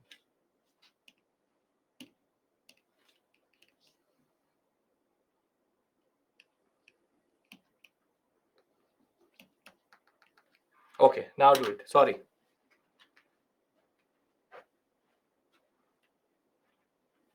Pay attention to the names Bahadur Shah Zafar, Shah Alam, Rafiul Darjat, Ahmad Shah, Akbar 2. Students who are starting with 1, read the name. It's not Bahadur Shah. It is Bahadur Shah Zafar. So, a lot of you are starting with 1 for some reason. Okay. Only 3 options are visible to you. Bahadur Shah Zafar, Shah Alam, Rafiul Darjat, Muhammad Shah and Akbar 2. Okay. So, let's solve this issue with us. We have Baja Faramu Al Shah Akba. So out of this, you have mu first, and you have ra mu. So 3, 4. Thereafter, you have Shah Alam, Shah, which is 3, 4, 2. Then 5, 1. 3, 4, 2, 5, 1. Yes? 3, 4, 2, 5. So, who says that history factual questions cannot be answered? You just need the right technique. So, remember it. If you can make a better one, sure. If you can make a better one, this is the easiest which I can make. You can be more ingenious, you can be more vulgar as much as you want to, but that is the point of you. This is the first major area which is factual. Now, when we come back, we'll talk about the Europeans. So, now do you get it that you can trust me with these things? I will give you multiple things like this, multiple tricks for even wars. You will be able to solve wars like this also. Don't worry. You will be capable of putting wars in chronological order also. That is a promise I give to you once I've done the wars with you. Okay? Baja Farmu, Ahalsha, Ahalsha, Akba. Keep it, write it down somewhere. It will help you generally. I got emotional, nothing better. There is tears in my eyes also. So with this teary eyes, we take a small break. Before I do that, for the very, very curious people, this is the genealogical tree of the Mughals in India. So you can see how they have in a way gone forward from Babar, Humayun, Akbar, Jahangir to Shah Jahan to Aurangzeb to then Bahadur Shah, then Jahandar Shah, and then you will see it will branch out. Farooq Siyar, Rafiul Darjat, then it will come back to 10, 11. Shah Jahan the second. I have not talked about this Shah Jahan the second because it's not too important to us. Then you have 14, 13, Bahadur Shah, Ahmad Shah Bahadur, Muhammad Shah Rangila, Alamgir, Shah Alam, Akbar to Bahadur Shah Zafar. This is just for, do not learn this. Do not learn. Some of you are extremely curious. This is the basic concept. Okay. So we come back at what is the time? It is 6:49. We will come back at 7 p.m. and we will start our story again with regards to understanding the Europeans and the Portuguese specifically. Keep it simple, keep it straightforward. Don't have to complicate it. There's a solution for everything. Don't have to worry about it. See you at 7 p.m.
Okay, welcome back.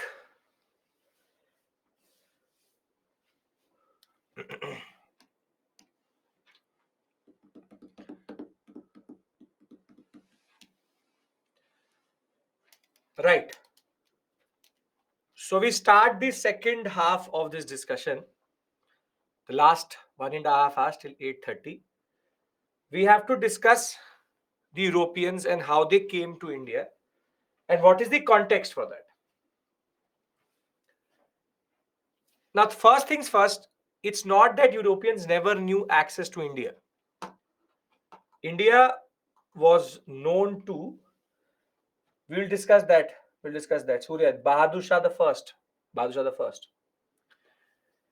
India was known to the European sector for centuries. The Romans knew how to come to India via sea, which was lost after the Roman Empire was gone.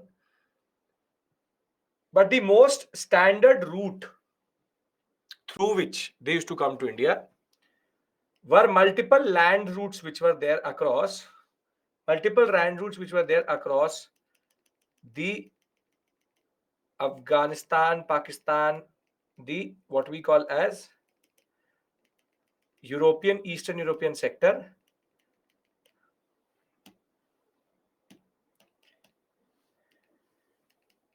This used to connect most parts of Europe with Asia. You know that one of those routes is basically the Silk Route,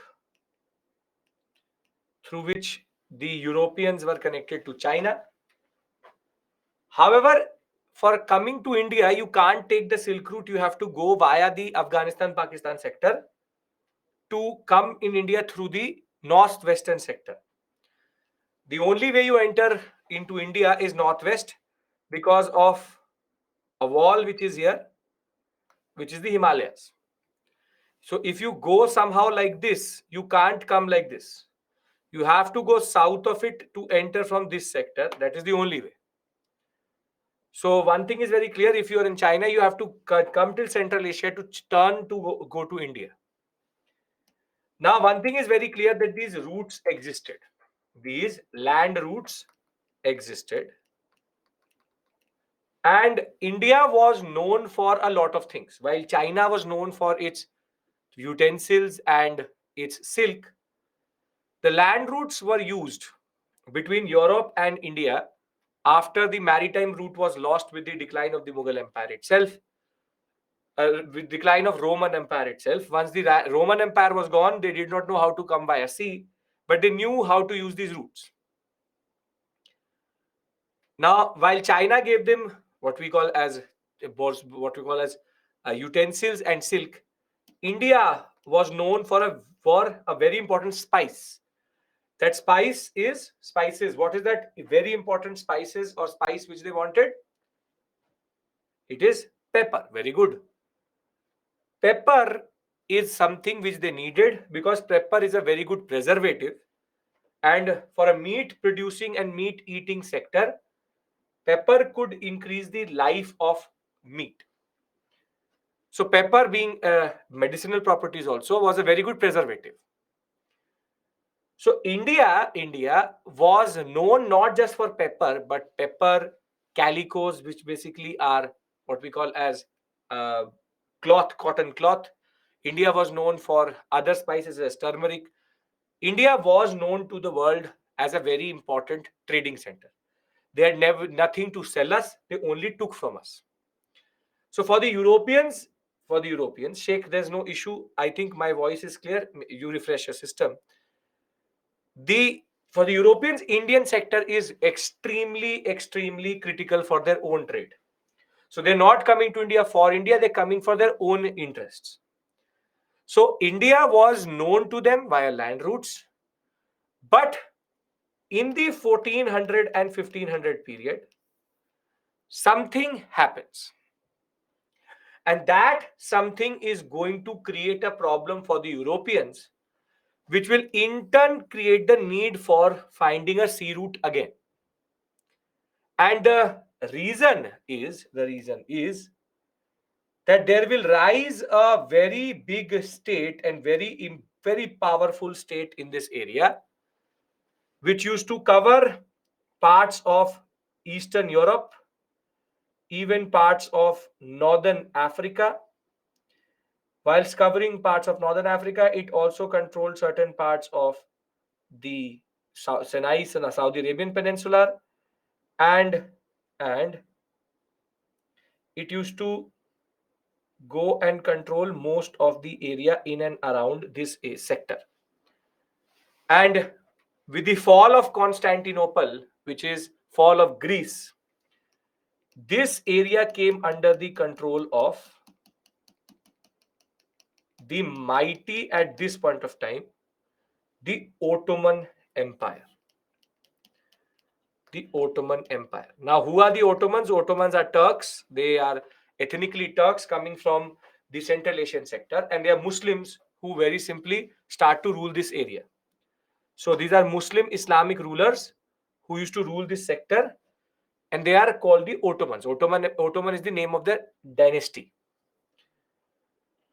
Now, if that was not enough, in certain cases, the Ottoman power could extend upwards in this area.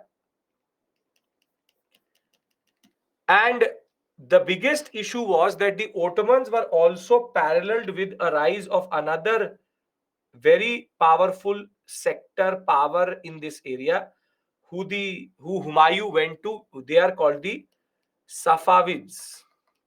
They are also Muslims having a different ethnicity, which is basically cultural identity. The Safavids. And in India, at the same point of time when the Ottomans and the Safavids are rising, we have already discussed the Mughals are rising in India. So these three are contemporary to each other: Mughal, Safavid, Ottomans. Now, Ottomans are Muslims. Safavids are Muslims. Europe is what religion? Europe is what religion? Christians. Very good. Now, as it is, this Christian world, Christianity, does not have a good relationship with Islam. But now the land routes are blocked between India and Europe.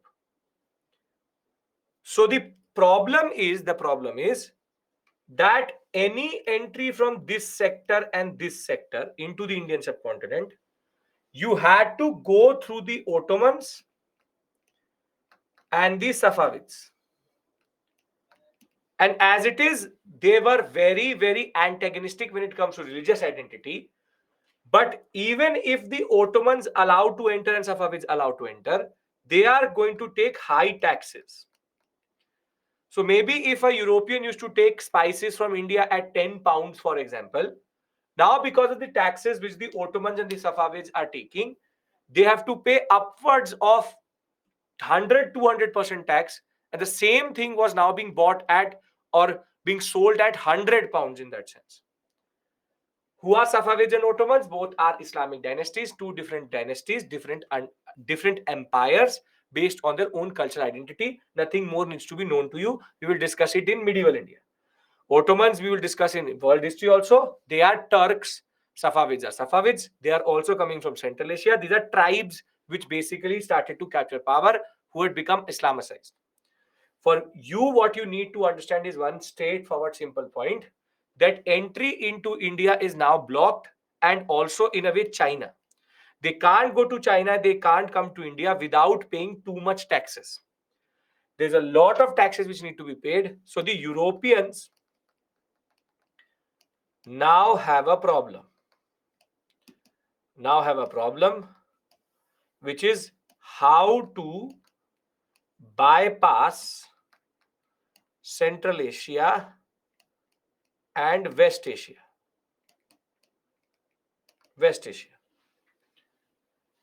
How did these powerful empires disappear?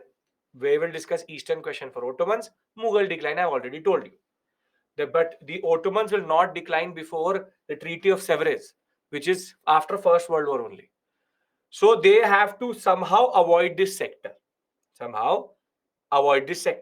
Anybody has any issue in understanding why is there a urgent, desperate need to find a solution to the land route, and now the only route which they can take is via sea? Does anybody have any issue here? Come on. Are we clear? No issues? Okay, now you see. The problem with coming to India is very simple. If you don't know the route, you will keep on bouncing around Africa and you will never ever cross the African continent itself. A very, very big continent. And if you don't have the right understanding, you cannot reach India. Even if you cross this point, if the upper air circulation is not correct, which is that if it is retreating monsoon, you can never come to India via a boat which uses wind. You need the favorable months, you need the favorable timing, and you need the favorable zone in which you can come to India. Only when the monsoonal winds are going like this, you can take a route in the Arabian Sea to come to India. If it is reverse circulation, retreating monsoon, you will never be able to. So you need to have an understanding of this sector very well to come via sea. Now, the first person who tried to do this, was a person or a Portuguese and Spanish explorer or a Portuguese explorer. In 1488, a person called Bartholomew Diaz, but written like this, Diaz. In Portuguese, S is pronounced as Z, Diaz. He was able to find a route till this point. This used to be called as Cape of Storms, later renamed as Cape of Good Hope. They hoped that this cape will give them access to India. Now, a person called 1492, a person called Christopher Columbus started from Portugal thinking that he was going to India, but he will lose his route and go across the Atlantic and basically reach the Caribbean islands. And that is why he called the inhabitants of Americas as Red Indians, because he reached America and then he said, I've reached India. But he said, Indian to lag rahe, but they're a little bit more darker. So he said Red Indians. That is the reason he called them Red Indians. He thought he was in India, but rather he had crossed over and America had been found by him in a way, not India. So you can see this is trial and error which is going on. He was able to reach West Indies. Then there will be a person called Amerigo Vespucci who will basically reach America. And that is why it's called America, named after Amerigo. But for us, what Columbus is doing, looking in the American sector, is not important here. Maybe for world history, what is more important is who will be able to somehow reach India. And that person will be in 1498, a person called Vasco da Gama. Vasco da Gama reached till Cape of Good Hope. However, he knew that if he doesn't take the assistance of somebody who knows the Arabian Sea and Indian Ocean well, he will never be able to cross it. And that is why he will employ a Gujarati pilot or Gujarati captain, who had been trading in this sector, because Gujarat and the whole western coast of India had a lot of interaction with Africa as of right now. They knew the monsoons in that regard. His name, Abdul Majid, he will now be employed by Vasco da Gama after giving a lot of money. And Abdul Majid will now take his 3 ships and land in Calicut, where he will be greeted by the Zamorians. the Zamorians are going to now greet Vasco da Gama in India. So very simply, to show you a hypothetical route, this is the real route which he took. It is believed that it was easier for him to come to India in a way, but much harder to go back. Is, as you can see, the way he's zigzagging in the Arabian Sea, he did not know how to do it. How did he meet the Gujarati pilot? These Gujarati pilots and merchants used to operate on this coast quite a lot, as far as in the Great Cape of Good Hope. Previously, nobody employed them. He was employed by Vasco da Gama. So Vasco da Gama, when he takes the first major voyage, he basically till this point comes through the Diaz way. After that, he has to now find a person who can make him cross over to India and Calicut in that regard. And that person is Abdul Majid in that sense. Now, let's talk about what happens after he reaches. What happens after he reaches. Now, 1498. Everybody's following me till this point? No issues? Diaz, Vasco da Gama, clear everyone? Yes? Okay. Now, 1498 is considered to be a watershed because it opened the Indian subcontinent towards colonialism. Now, what do you mean by colonialism? This is a very important question. This is a basic thing which you need to understand because now colonial India is going to start. See, there are two words which is imperialism and colonialism. Both are different words. Imperialism is the first stage to colonialism. There can be a country which goes through imperialism but may not go to colonialism. For example, China and India, which has both imperialism and colonialism both. So there, if colonialism is there, imperialism has already been there. Imperialism can also stop at imperialism. Now, what do you mean by imperialism? It is the domination of a country or area for concessions and favorable economic policy.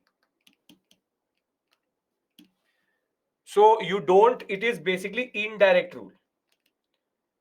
You really do not want to control that country. You just want to steer that country in a certain direction so that it is favorable to you. And then colonialism is direct rule and the mother country, everyone knows about India before Vasco da Gama came. Yes, because of the land routes and because of Romans. Mother country fully conquers or captures the foreign territory and they start to now change political, economic and social setup. So colonizing basically means full capture, taking full control. A very good example of this is going to be in imperialism. It seems that the country is free, but it is being controlled by someone else. Colonialism is when you capture the country properly and you go into full control. So the British, it is believed, till 1765 were imperialistic in India. And after 1765, they became colonials or colonialistic. They started to conquer areas in India. Colonialism is more brutal and it is basically direct control, proper control. Imperialism is indirect control. Are we clear with regards to this? Anybody has an issue in not understanding these two words? Colonialism and imperialism. Indirect rule, direct rule. Okay. Yes, crystal clear. Perfect. Anybody repeat? Imperialism is indirect rule, You dominate that person to get what you want, but don't control that person. Colonialism is that you give up on just indirectly controlling and you capture everything and then start to rule that country. So imperialism is China, colonialism is India, Australia, New Zealand, Africa, all are colonialistic countries. So we are the best example of colonialism. The best example of imperialism is China. China was never colonized by the West, but was dominated by the West for sure. So very simply, imperialism is the beginning of the colonialistic process. Colonizing means ruling through political and military power. No. Colonizing means changing the social, economic, political fabric of that nation and ruling through, yes, political domination. Influencing through military domination is imperialism. Imperialism is not you controlling everything. Colonialism is you lost everything in that regard. Are we clear with regard to these two words? Japan has colony in China. No. It was imperialistic in China. China was never colonized. Should not come as a surprise. Then Abdul Majid is a traitor for the country, never shows about him or in the school books. Shabir, if you will start to write the name of the traitors, the list is very long, and Abdul Majid is one of the thousands which I am going to talk about. So, ये जो emotional WhatsApp university type emotion which you are giving me, keep it to yourself, please. Traitor. He was a merchant. Merchants tell roots. And if you really want the list of traitors, keep on noting. And by the end of time, I will tell you Anglo-Maratha, Anglo-Mysore wars. You give me the whole list of traitors. There's not one. Then Jagat Seth is also a traitor. Amir Chand, Omi Chand is a traitor. Mir Qasim, Mir Jafar, all who helped Clive are traitors. Anwaruddin is a traitor. Thereafter, traitor ki list bahut lambi hai. Don't worry about that. So don't do this to yourself. Stop it. Which is, don't bring in emotion in UPSC preparation. If you will do that, you will become too emotional and then actually not clear the examination. So traitor and all, a historian's job is never to judge anyone. I am a storyteller. I am telling you a story. You call him a traitor, a hero.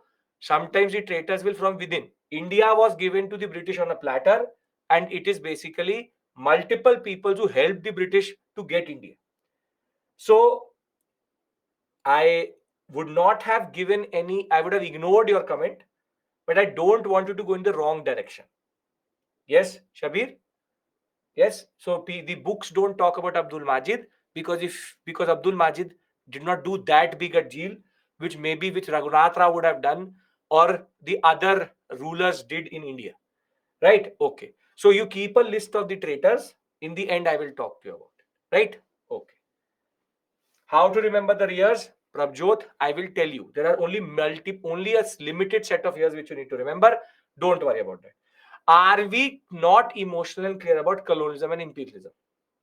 Vasco da Gama is the problem, not Abdul Majid. Because you and me have what is called hindsight 2020, which is we are sitting in 2023 and looking back at our history. Then you can also say that Gandhi did that wrong, Nehru did this, that wrong, that person did that wrong, and that person did that wrong. That is very easy to criticize a Constituent Assembly also. It is very easy to criticize because you are sitting too close to 50, 60 years in the cushion called fundamental rights, the Indian Constitution. Go there and do it. They didn't know what they were doing. And that is the basic problem, myopic vision of everybody.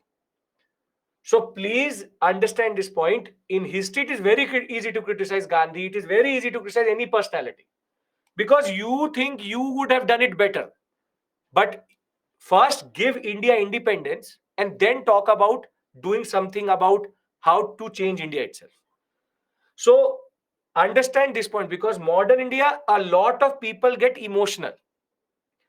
Gandhi bashing, Nehru bashing is very easy. Gandhi did this, Gandhi should have done that, Gandhi did very easy. But put yourself in his shoes and do what he did, and then I will talk to you. So Vasco da Gama reached Calicut. And now I want to take the story forward. If we all are on the same page with regards to what do we have to do with this story? Clear? Everyone, come on. Yes? Okay.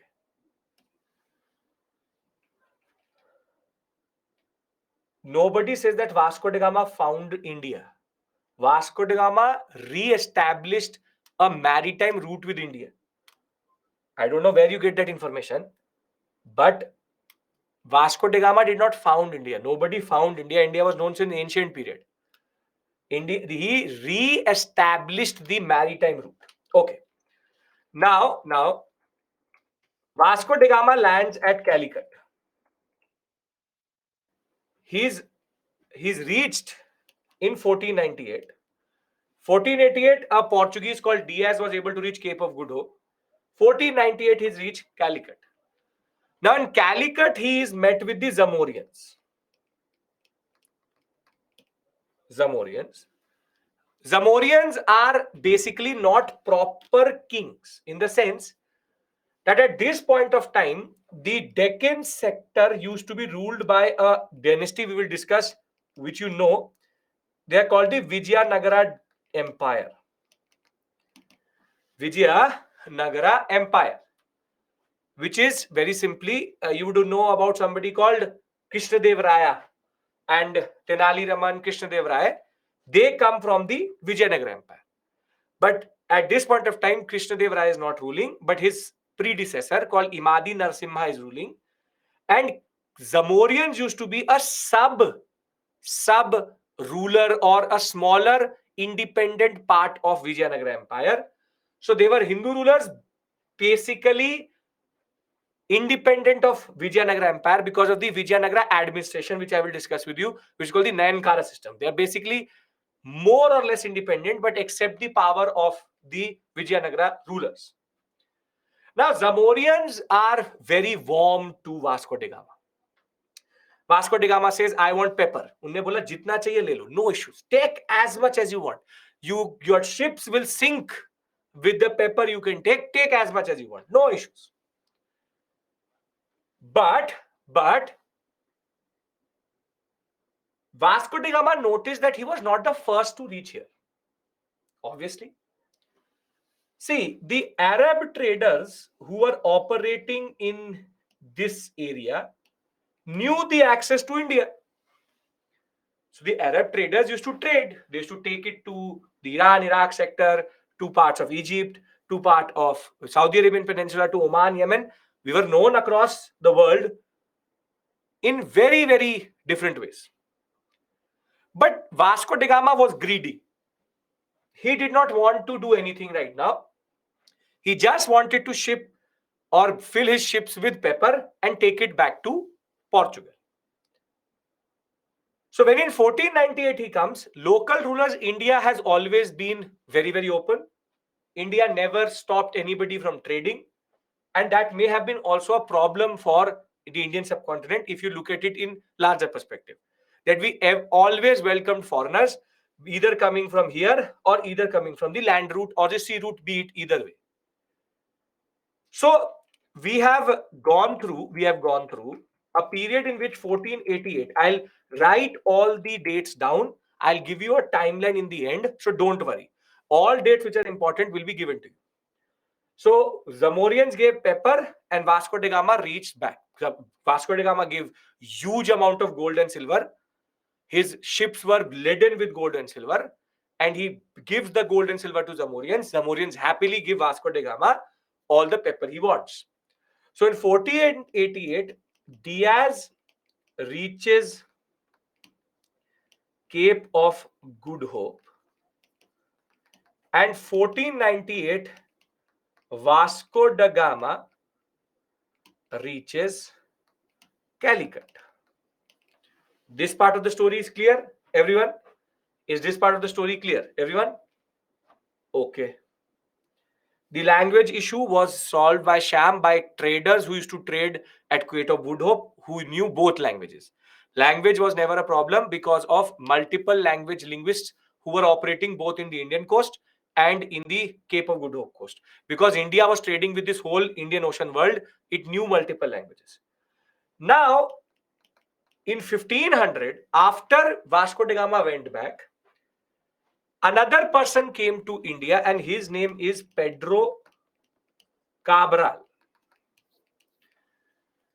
Now, Cabral, when he comes to India, he establishes contact with Calicut. He goes to Calicut. He also develops a certain understanding with the rulers of Cochin and Cannanore. Just to show you where these things are so that you are more clear about the geography in which we are operating. 1 second. I want to show you where is Kochi, Cabral, Kochi and Calicut, and what we call as Cannanore. This is Calicut, this is Cannanore, and this is Kochi. So Kochi is south of Calicut, Cannanore is north of Calicut. So why is Cape of Good Hope an important reason? Because if you reach Cape of Good Hope, you have reached the halfway point of Africa. After that, it's only figuring out how to reach Arabian Sea. How he greedy if he gave huge amount of gold and silver returned to Zamorians. Because you will see Cabral is going to be a little bit different. So when we talk about and Yogi, my pronunciations in these Calicut, Cannanore, and Kochi are not problematic. These are the old names. So Cannanore is called Kannur now, and Calicut has also a new name, and Kochi is also a new name. My problem is not that I give you modern names. I will also call certain things differently. Mostly Patnam is now Machli-Patnam. So I really don't care how I pronounce it because I have to write it down in the examination. But this is the pronunciation. It's not Kannur, it's Cannanore. That is the word which is used at this point of time. But no issues. Ignorance is bliss. The point is, Pedro Cabral reaches Calicut, and at Calicut, he establishes a small factory. He establishes a semi, or you will call it a temporary factory. See, the factory word which I use here, temporary factory. Pedro Cabral is a Portuguese merchant. He has come to India after Vasco da Gama found the route. He establishes a what we call a temporary factory. Factory means warehouse.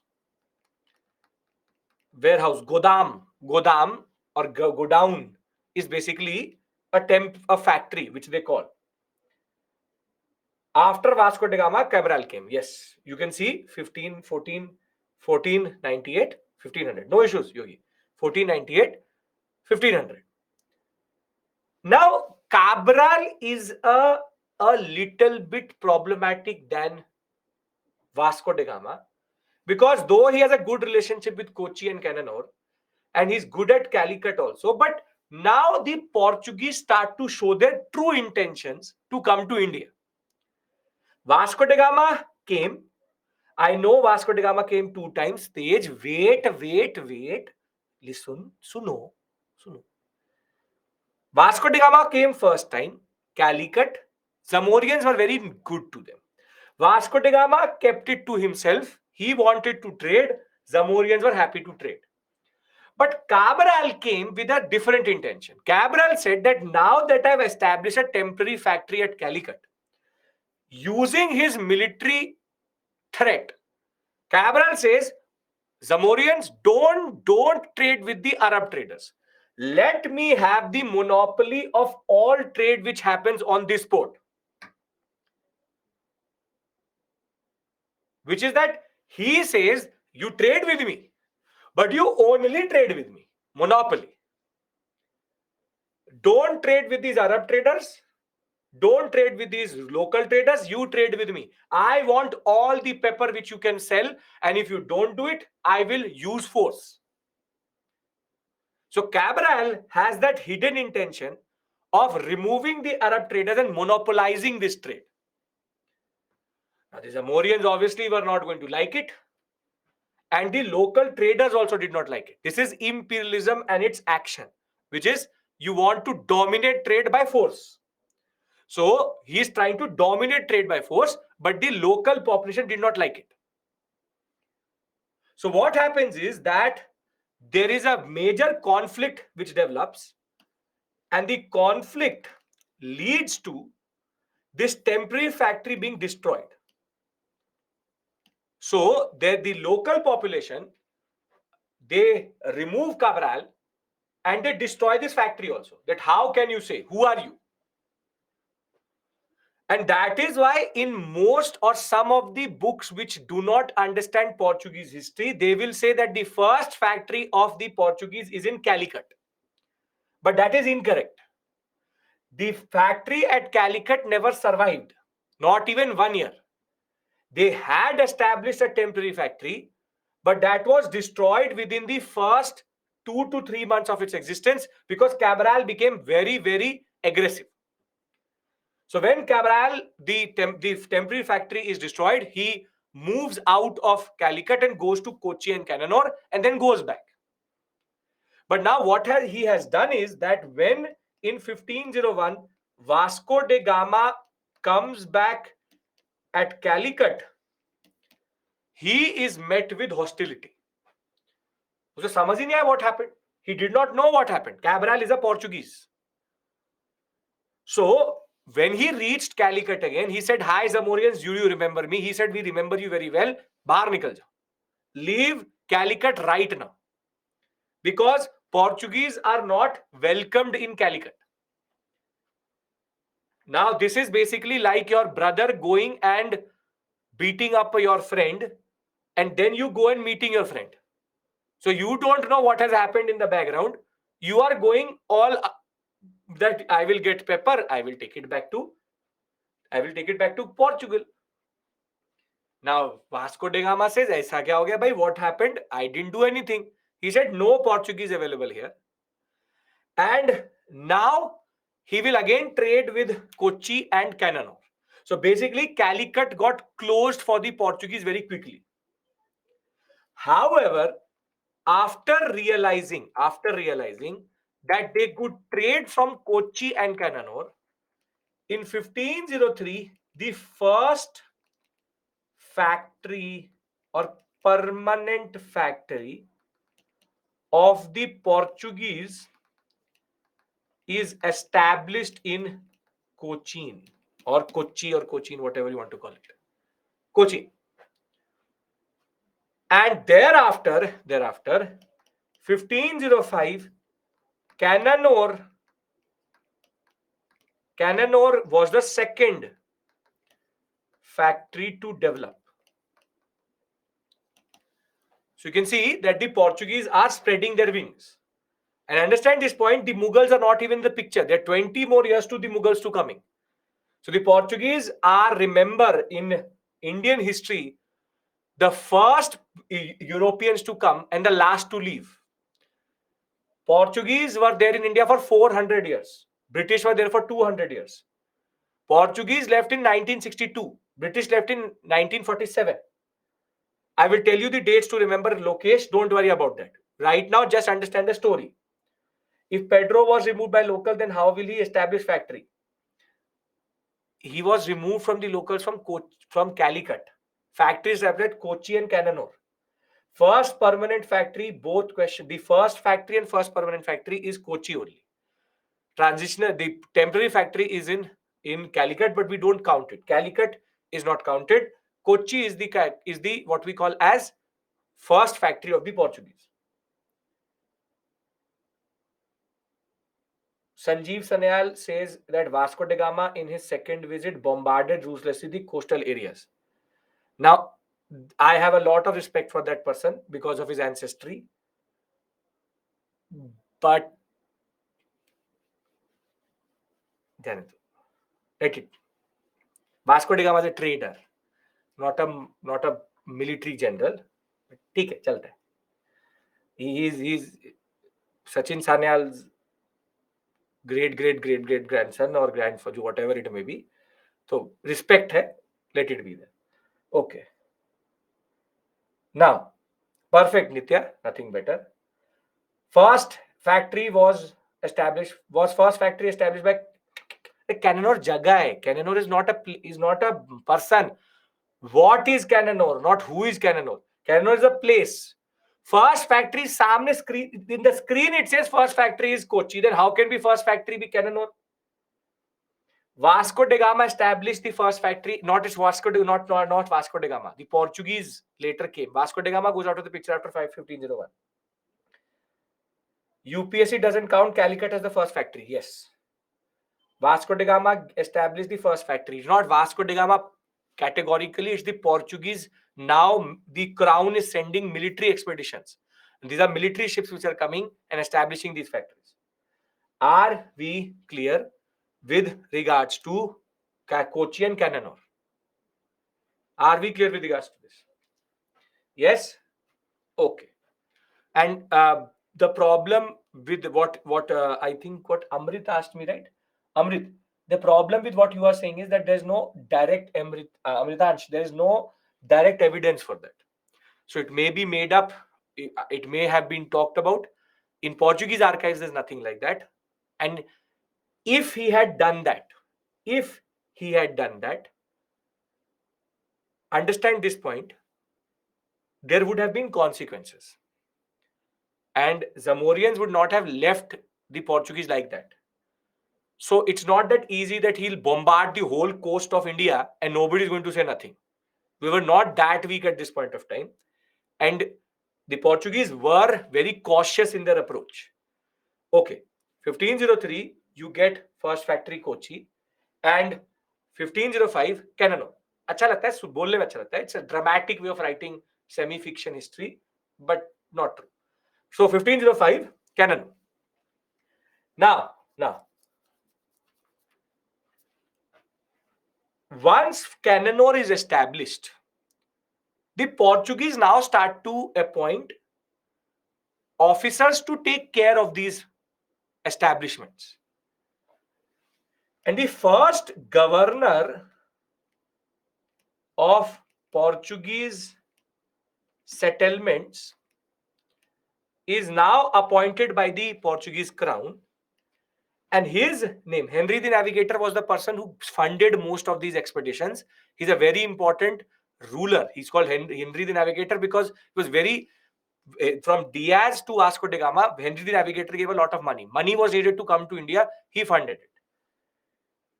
Now, the first governor who came to the Indian sector, his name is Almeida. Francisco de Almeida. Almeida is the first governor to come to India, and he has been given a very important mandate. He has been given a very important mandate. Now see, just to bring the story till this point from the PPT, 1488, Diaz reaches Cape of Storms, which is later named as Cape of Good Hope. Thereafter, reaching this point was very important. Vasco da Gama became the first European to re-establish the direct trade links between India since the Roman period by circumnavigating Africa. And Vasco da Gama was helped by Abdul Majid. Thereafter, this was important because the Ottomans had stopped the route and there was an alternative route which came to be known as the Vasco da Gama route. The first voyage opened up India, and Calicut was the place where he reached, with the Zamorians giving spices to the Zamorians very well. However, now things will become interesting. This is the route which you can see here, which is here. And the initial intervention is Vasco da Gama stayed in India for 3 months. He returned to Portugal with a lot of cargo. Then Pedro Alvarez Cabral is going to come in 1500. However, because of an incident with the conflict with the Portuguese and the locals, the Calicut factory will be attacked, and that will lead to death of lot of Portuguese also. And Cabral is going to then go into favorable treaties with Kochi and Cananore.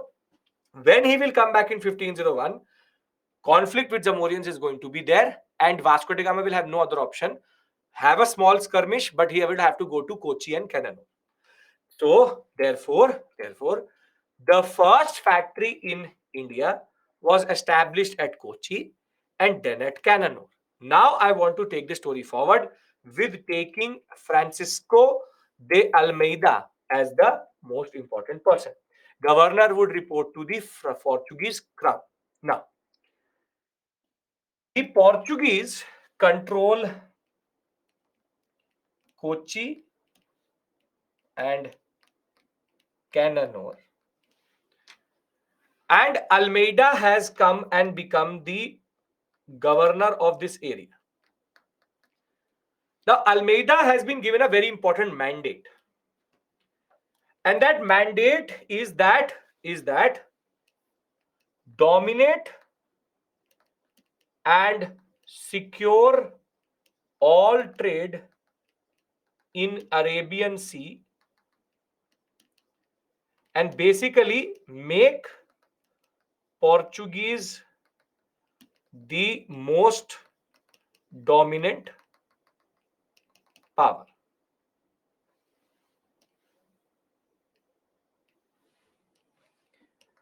Dominant power. I will tell you, don't worry about the dates right now. There's a trick to remember these dates. Don't worry about that. Concentrate on the story. Now, what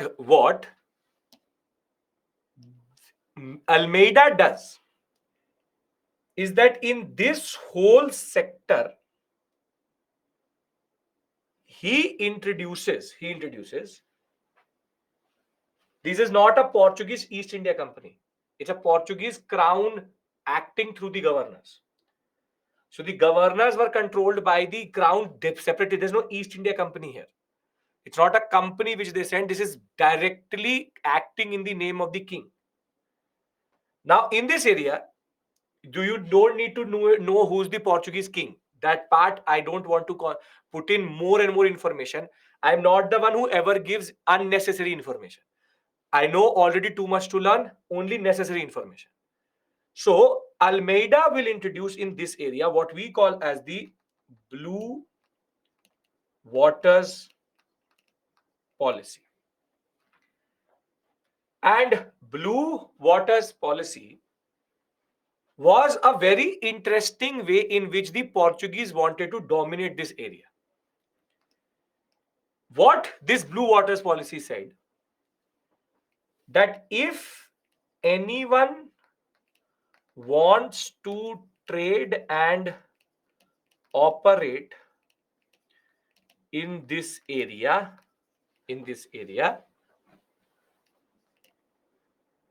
get a permission letter from Portuguese. You would have to buy this letter. If you don't comply, they will seize the ship or sink it. This Arabian Sea sector.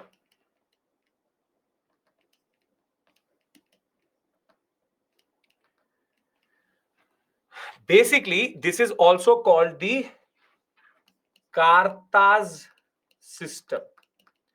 See, Cartes is a Portuguese word for letter. Cartes means letter. So very simply, it's like when you would have been in school, there's something called hall pass. Have you seen that? That if you want to exit your class and go to some place, your monitor would give you that pass, and only when you have that pass with you, you can go to, for example, any part of the washroom or something like that. But if the teacher catches you without that pass, there will be questions asked. Or think of it like a passport system, or think of it like a permission letter.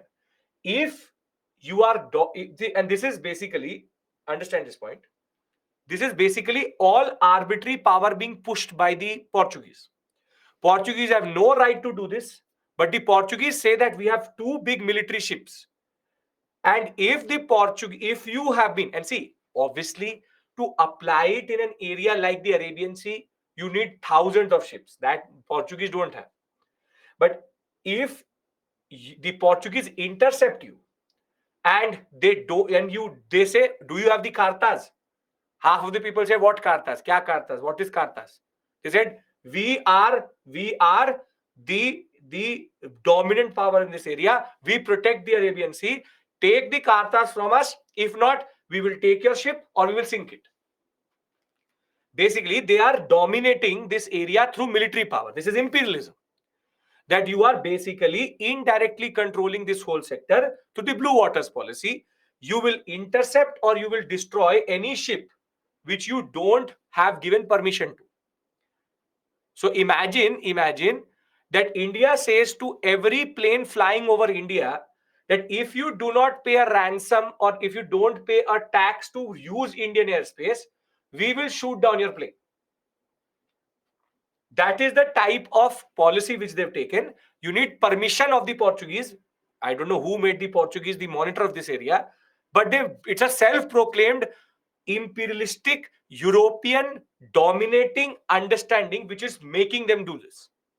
That they are like, Arab traders are not going to, and they are basically going to tax everybody who's there. So be it an indigenous trader or be it an Arab trader, be it a trader from Egypt, everybody is going to pay this if they have to date. Once you take this, you don't have to buy it next time. You can keep it for once. Now, don't need the permission of king of that place. No. Are high seas, it is high seas. Who is the king of the seas? Portuguese are saying we are the kings of the seas. We will dominate and we are going to not allow anybody to trade. In a very, very interesting incident, what happened was that later Akbar's mother wanted to go to Hajj. And what will happen is that her ship, Hamida Bano Begum's ship, is going to be intercepted by the Portuguese and her ship will be made to go back because they did not have the Kartas. Akbar was infuriated, and initially that is why under Akbar the Portuguese were seen with very, very, very big disdain, with a lot of anger. However, Akbar never had a good navy, and that is why they were never able to do anything about it. But Portuguese, in a way, forced their military power through the blue waters policy. Operationally, it seems to be something which is very difficult to enforce. But sure, why not they operated in this area like this? Anybody has any issue understanding blue waters policy?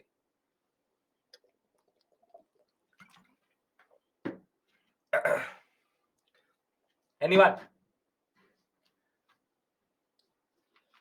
What is blue waters policy? You are capable of writing that, right? It is a Portuguese strategy to dominate the Arabian Sea and the Indian Ocean by using the Carta system, wherein if you do not have the permission of the Portuguese, your ship will be sank, or you will be seized in that regard. Anybody? Any issue? Almeida introduces it. Okay. Now tell me one thing. Why Portuguese dominating Arabian Sea? Because this is the area through which all other traders are operating. Bay of Bengal, they were not very interested in because that area they did not have a factory right now. Arabian Sea, they wanted to control the seas in front of them. That is the basic point. It's all about money. It's all about generating revenue. It's all about dominating trade. The Europeans had this imperialistic impulse in them forever. Okay. First mover advantage, whatever you want to call it. Portuguese do this, no way, why not start them? People will try to stop it, I will tell you. First, do you understand Almeida's policy? That is more important. There was no war, Shabir. No. Can we talk about the story forward? Because this is the way it will become complicated, don't worry. Did Portuguese capture whole of Cananor and Kochi? No. Only a certain part of it. Okay. Now, if you are the ruler of Gujarat, and the name of your name is Mahmud Beghara, and if you're the ruler of Egypt, would you be very thrilled with this policy which the Portuguese are following in this sector? That the Arab traders, whenever they enter from this sector, and the Gujarati merchants, whenever they enter this sector, the Portuguese basically are asking for a hafta. It's like vasuli, that you give us something. If not, we will basically sink your ship. That is the most crudest way you can say it. Obviously not. And that is what actually happens. In 1507, the Sultan of Gujarat, Beghara, and the Egyptian king, doesn't matter what his name is, as it is too many names to remember, Egyptian king go into an alliance. Go into an alliance. And their alliance was that let us remove the Portuguese from this sector. So there was resistance. And in 1507, Almeida sent his son to fight in this war, which is called the Battle of Chaul. In the Battle of Chaul, the Portuguese were defeated and Almeida lost his son. So his son dies in this war, and the Egyptian king and the Sultan of Gujarat are able to undercut the Blue Waters policy by defeating the Portuguese at sea. Almeida is the governor, Francisco de Almeida. So Almeida is still sitting at Cananore and Kochi. His son is lost in the war, and Gujarat and Egypt king have defeated and undercut the Portuguese successfully. However, in 1509, now the Portuguese will again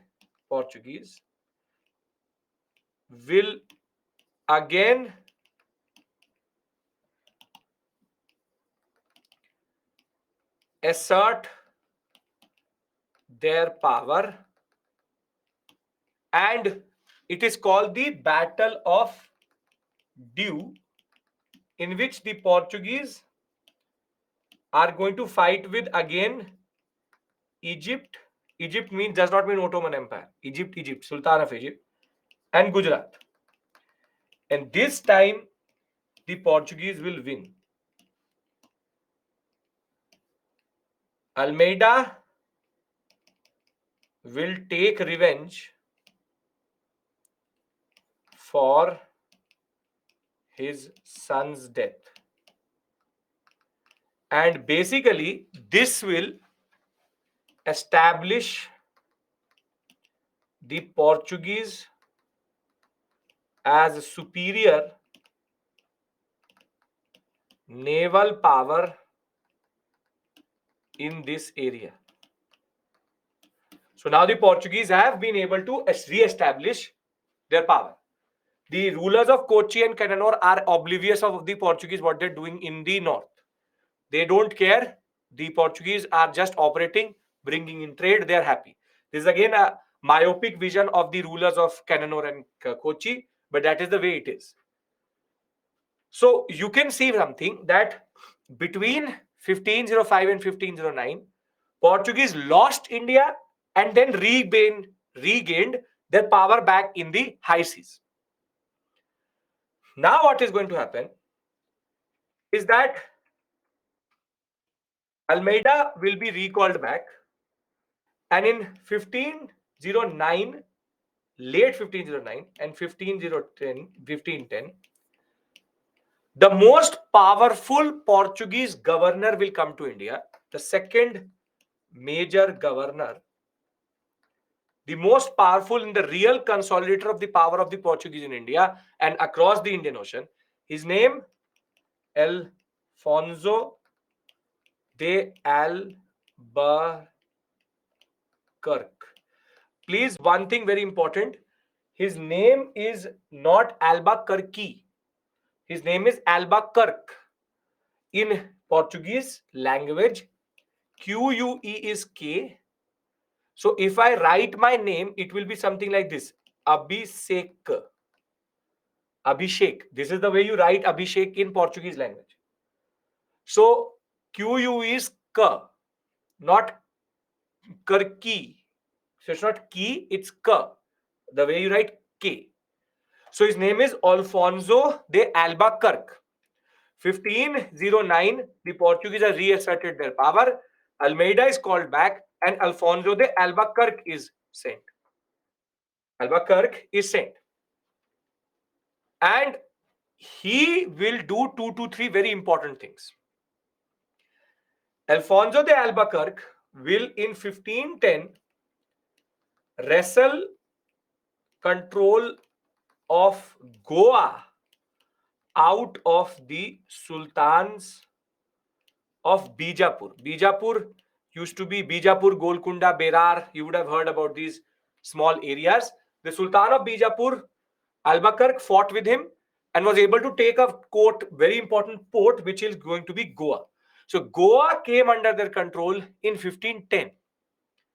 Then what? Then what the Portuguese did was that Krishnadevaraya was now ruling with the Vijayanagara Empire. He was getting his horses from the Arab traders. So Albuquerque is going to meet Krishnadevaraya and say that we will give you horses at a cheaper rate. He knew that Krishnadevaraya was too powerful. So he did not really fight with him. He knew he was too powerful. So he negotiated with him that we will give you Portuguese horses, we will give you Arabic horses at a cheaper rate. You take horses from the Portuguese. And Krishnadevaraya agrees. And now a person called Firar Lewis is going to now sit in the court of Krishnadevaraya as a Portuguese ambassador. Albuquerque thereafter did not stop here. What he did was he now tried to re-establish himself in the areas which were very important. So while in 1510 he takes Goa, don't worry about the dates. I will give you a solution for that by 810, 820. Don't worry about that. By 1511, he takes a very important area, which is called the Straits of Malacca. Straits of Malacca is the only strait which connects the South China Sea with the Indian Ocean. Across the Malaysian and Indonesian sector, it's a small route, what we call a strait, through which if you go, you have the South China Sea and you have the Indian Ocean. So now in order to control the China trade, he wanted to make sure that he controls the Malaccan sector. Then he will go one step further and re-establish himself in Calicut. By this point of time, the Zamorians were not ruling, and he will re-establish himself in Calicut, taking that whole sector together. By 1515, he will now move towards the Gulf sector and take the Hormuz, what is called the Straits of Hormuz, and establish a factory there also. So now you can see that the Portuguese, what they're doing is that they're dotting their presence across this area. They're dotting their presence across this area. From the Straits of Malacca, this is the strait, to Kochi, to Canano, to Goa, to Calicut. And then he's taking this sector also. This sector also. So you can see, in order to establish the blue waters policy properly, he is now trying to control this whole sector via establishing one after the other different outposts. So if you're going from Malacca, you have to again discuss the issue with the Portuguese. If you are going in this sector, you also have to have the Portuguese permission. In this sector, Portuguese presence is very, very important. So the Portuguese at this point of time are establishing themselves as the foremost naval power, and Albuquerque was able to assert himself quite a lot. So are we clear with regards to what is the contribution of Albuquerque? Which is capturing Goa, concluding treaties with Krishnadevaraya, which gave Firar Lewis access to the Krishnadevaraya and Vijayanagara sector as being an ambassador. In 1510, he takes Goa, Malacca 1511, Calicut 1513, 1515 he takes Hormuz. And now he tries to develop an independent Portuguese settlement in these areas. So he is not like Albuquerque, he's not like Almeida, who's the first governor who followed the Blue Waters policy, but has fought 2 wars. He knew that the Indian position of the rulers is much stronger. Krishnadev Raya was much stronger, so he did not really play anything. He really did not play anything. So Blue Waters, you can now imagine how the Blue Waters policy is being applied by dotting the Homers, the Kochi, the Kannanur, the Calicut sector, the Malaccan sector. Later they'll take Mozambique also. And they're basically establishing a blanket across Indian Ocean where they can intercept different ships to take money in the form of the Karta system. This is the point. The benefit of Krishnadev Raya is that he gets very cheap horses, which was very important for expanding vis-a-vis the Bahmani state and the internal conflicts. So if Krishnadev Raya would have actually understood the Portuguese what they were doing across the Indian Ocean, he may have intervened. But he was happy to take the Portuguese horses. So now the Portuguese are establishing themselves as a proper rule. Are we all on the same page with regards to this? Because then I will talk about 2 more governors and we stop today. Shyam, if you write the wrong names of kings and wrong names of rulers, it is a problem. Never in answer writing have the wrong spellings. That is a crime in that sense. Malacca is not under anybody. It's only Indonesian kings did not really have any control. Malacca was important. Okay. In 1515, he took the Homer Strait. This point. This point. Homer Strait. Now, the next ruler. So you had Almeida. Then you had Albuquerque. The next governor who ruled over this sector, his name is Nino de Cunha. Now, it is basically not Cunha, it's Cunha. NH is near, LH is lear. LH. This is, I'm literally teaching you Portuguese language. So it should not be Nino de Cunha, it is Nino de Cunha. So Cunha is now the next major governor of the Portuguese in after Albuquerque. Almeida, Blue Waters policy. I'm explaining again for the people who want me to repeat. Almeida, Blue Waters policy. Albuquerque taking Goa and Homers and Calicut and the Straits of Malacca, establishing trade with the Krishnadev Raya or the Vijayanagara state and consolidating this sector. Now we move to Cunha. Cunha does 2 very important things. 2 very, very important things. First thing which Cunha does is, in 1529, he shifts the headquarters of the Portuguese from the Cochin to the Goa sector.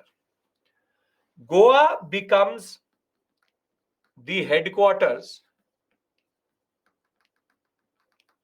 of the Portuguese. And this shift in 1529, the Portuguese will leave Goa only in 1962 after liberation of Goa. So Goa became the headquarters and will remain the headquarters till 1962. But the second thing which he did, on which even the examination asked a question this time 2023, was to get due. Daman and Diu, you would know, are 2 UTs. Diu is a very important area. Diu and Basin are 2 areas of the coast of Gujarat and Maharashtra. And very simply, there was an agreement which happened with the Portuguese. See, the Portuguese used to rule this whole sector, this seas sector. And the Sultan of Gujarat at this point of time was a person called Bahadur Shah. Bahadur Shah needed help of the Portuguese against Humayun, who was rising in Delhi at this point of time, or Delhi Agra at this point of time. So the Sultan of Gujarat said to the Portuguese that we will give you Diu and Basin if you help fight Humayun. And the Portuguese agree. However, as soon as Humayun comes into the interaction with the Sultan of Gujarat, they don't really go into a proper conflict, and there's a agreement which happens between Sultan of Gujarat and Humayun. And now the Sultan of Gujarat says, we don't need your help, no due and basin to you. But Kunha says a deal is a deal, and the Portuguese wrestle out the due and basin sector out of the Sultans of Gujarat. The Sultans of Gujarat. And this is how they got presence in the due and basin sector in 1535. In 1535. Hereafter, Kunha did not do anything big, and Almeida was taken up by Albuquerque, and thereafter you have Kunha. After Kunha, the next major governor, and this is where we are going to stop after we discuss the impact. The next major governor who operated in India was a person called Souza. His name, Martin Alfonso de Souza. Kunha's actions are two, which is taking due and shifting the capital. You can see here also. I will read it out to you. In 1529, he shifts the capital away from Cochin to Goa. After that, Bahadur Shah of Gujarat goes into conflict with the Mughal Emperor Humayun, and Portuguese help him in fighting him in taking basin and due in return. However, by 1536, the Bahadur Shah relationship with the Portuguese becomes sour because he becomes close to Humayun, and thereafter Kunha is going to take the 1535 due sector and also try to establish himself in Bengal. But the Bengal sector, the rulers who are the independent rulers of Bengal, which I will discuss with you later, do not allow Portuguese to do that. So the next major governor, there are multiple governors in between, you don't have to remember that. Taking of due is 1535. I'll give you it on a timeline, don't worry. Souza is the one who opened India for missionaries. Kunha did not kill the Sultan of Gujarat.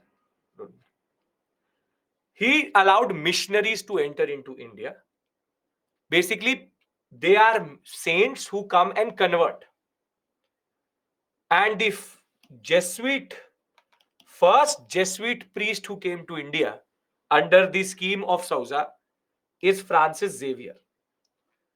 Xavier is considered the one who started the Christian mission, proper conversion of of the indigenous population to Christianity. He is the one who started it. And Souza is the one who wanted to promote Catholic Christianity across this sector. Don't worry what Spectrum has written, Tej. Don't worry about that. Sure. I know what is written there. That's why I'm not saying that. Don't worry about that. Good. No issues. Now, Francis Xavier is the one who now starts to spread Catholicism, Catholic Christianity across India. And he is one of the most celebrated saints in Portuguese history generally. A very important peculiarity about him is that he loved Goa. But he went to China to spread Catholicism. He died there, was buried in China. But his followers said that he loved to be in India. So he was redug up and brought back to India and then reburied in India for the second time. And there the old Goa churches which you see are basically the Church of Bon Jesus. That is actually the church where Saint Xavier was reburied in that regard. So died and buried in China, reburied in India in what is called as Bon Jesus Biciclea. Biciclea means church. Bon Jesus means the what we call as child Jesus, or Jesus Christ as a child. So this is a very interesting peculiarity which UPSC again asked, that was Francis Xavier reburied in India, which is true. Now, the Portuguese in India, and now I'm going to consolidate after this. The Portuguese in India started to issue cartas, we know that. We also know that through the cartas, they wanted to attack and ransack any ship to establish a certain type of control over the Arabian Sea and Indian sector. They also used these factories, that is the word for Portuguese word for factories, fiatroras. They established these factories to consolidate trade also. But the Portuguese coming to India started for the first time new type of administrative setups. You don't need to learn this, do not learn. But this is basically how they used to operate. They had the governor, they had a secretary, and then they had multiple councils through which they used to operate. The point you need to understand is the Portuguese coming to India was a very important moment because it brought in a lot of crops and a new set of dynamism in the Indian subcontinent. Because a lot of the crops which you eat today, potato, pineapple, corn, sweet potato, tomato, ladyfinger, tobacco, chili, papaya, sapota, lychee, orange, almond, groundnut, black pepper, new variety, big one, and cashews. All were brought by the Portuguese, who were also controlling Brazil at this point of time, to India. And they were adopted by our farmers in the Indian subcontinent. All of these crops are non-Indian, Indian in origin, rather Latin American and European. Cochin will become the most important place for shipbuilding. Until today, most of the ships which are made in India are made in Cochin. And for the first printing press will be brought to India by the Portuguese to print Kannada and Malayalam Bibles, so that to spread what is called Catholic Christianity, which is the orthodox form of Christianity. And the importance of navy will be asserted by the Portuguese. Now, if you allow me, I would want to consolidate all what we've done today in one slide. I don't want to go further. Tomorrow, I will talk about the Dutch, the English, the French, and along with that, the Danes. I want to consolidate and tell you what to do with this information. Yes? Okay. Since 5 o'clock, I have this also, but I'm not going to give it to you like this. I have timelines made into the PPT itself, but I want to make a timeline so that you understand what to do with. Since 5 o'clock in the evening, we've discussed Mughal decline. We've discussed Baja Farmu Ahal Shah Akba, and we have discussed the Portuguese in India. Now, a lot of you asked me what is to do with these dates. Now, the dates, there's a trick. See, the dates are 1498, 1500, 1501, 1503, 5, 7, 9, 11, 10, 11, 13, 15. So, if you look at it, they're in series. They brought in the printing press and they were the ones who started to print the Malayalam and Kannada, what we call as the Bibles, proper printing press by the Portuguese. I don't care what is written anywhere else. Printing press, modern printing press, Gutenberg's press was brought by the Portuguese in India. Now, if you look at it, see, 2, 1, 2, 2, 2, 2, 1, 1, 2, 2. It's mostly odd numbers, but if you remember this, you remember one date and then you remember this code. You remember 1498, 2122222122. So if you add, you will get that date. This is the way. If you are good with numbers, you can do this. But it's not very difficult because they're very close to each other. It's not very big jumps. But this is the way to remember it. If this is I can remember either way. But in my colleges, I used to remember it like this. I used to remember the first date and then remember the series. That if you add 2122221122, you will remember it. That is, if it's easier for you to remember, either way it works for me. Okay. So don't worry, Seema, just refer to the PPT, that is enough. Now, let me consolidate today's class. Anybody has any issue in Mughal decline? Baja Farmu? I'll check your knowledge of Baja Farmu once. I'll check your knowledge for Baja Farmu so that we are clear about that. I'm giving you 2-3 names. Give me the code so that we are clear with regards to that. You have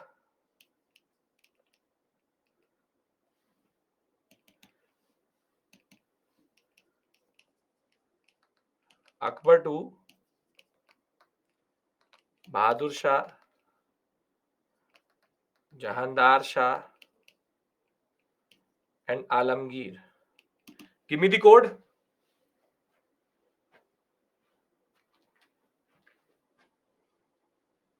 Perfect. 2341. Baja, then Ak last, in between Ahalcha. So 2341. So you remember it, and that is a good thing because there's something called a very major disease which spreads across classes, which is called Gajni effect. Gajni effect is that you read something and after 15-20 minutes, 1 hour, you say what Portuguese, what Kochi, this Kochi. So that happens. That I've seen in classes over a period of time, you forget, but you haven't. That is the story. That is the power of mnemonics in that sense. Okay. Now, let's try to consolidate with what we've done till this point. This is, I'm literally making notes for you, but this is how notes are made. 1488, 1498, 1500, 1, 3, 5. Acha, in some books you'll find 1508 written for Battle of Chaul. Ignore that, please. It happens. Very good, Mega. If you agree with me, very, very good.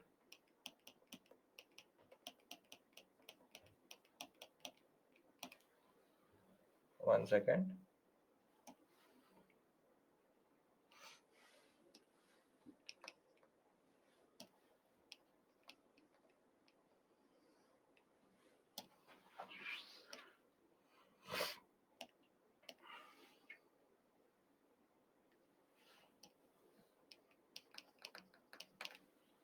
Okay.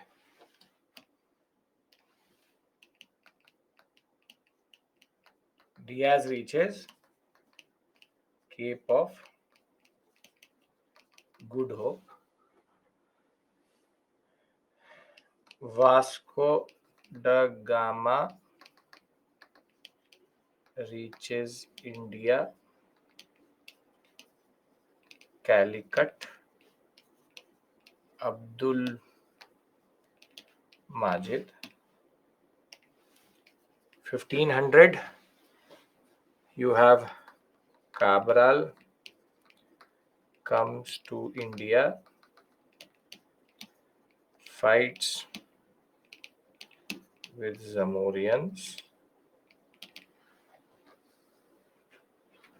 In Kannada book, Vasco da Gama came in 1502. Sure. 1501, 2, he remained for 1 year. So people will use 1 also, 2 also, but it's 1501. These dates differ in books because they refer to different books. I am giving you the standard which you will find in Portuguese books. So Indian history books sometimes refer to 1 year forward. That's totally out. That is not your problem. See, in the examination, they will not ask you years. They'll again ask you arrange the following in chronological sequence. Vasco da Gama came first, then Cabral, then Vasco da Gama. That won't change except for the years.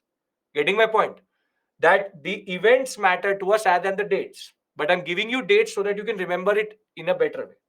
But as I told you, there will be always be discrepancy 1 year everywhere you will find. Standard discrepancies also. When did the marriage of Catherine of Braganza happened with the British king?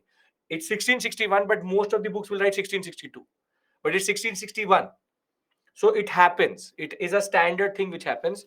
I'm giving you what is actually the standard thing which we do at the academic level. Okay, when we'll discuss that, Shabi. 1501 is Cochin. No, not Cochin. Vasco da Gama is going to come back. So this has gone. 1 second.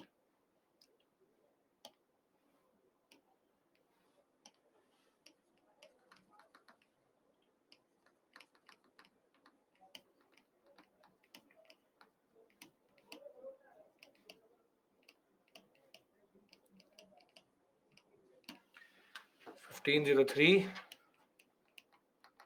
Cochin factory, first permanent factory. Then 1505 Cannanore factory, Battle of Chaul, Battle of Dew. Then Goa becomes a factory. 1511 we go where? 1511 which area? Come on, tell me.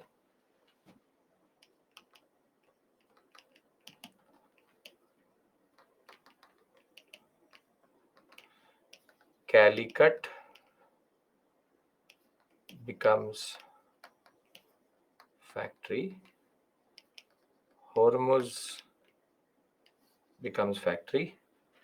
1529 shift of capital from from Calicut to Goa. From, it is again becoming, because I have a preview in front of me, I can see if it becomes hodgepodge, so don't worry. Shift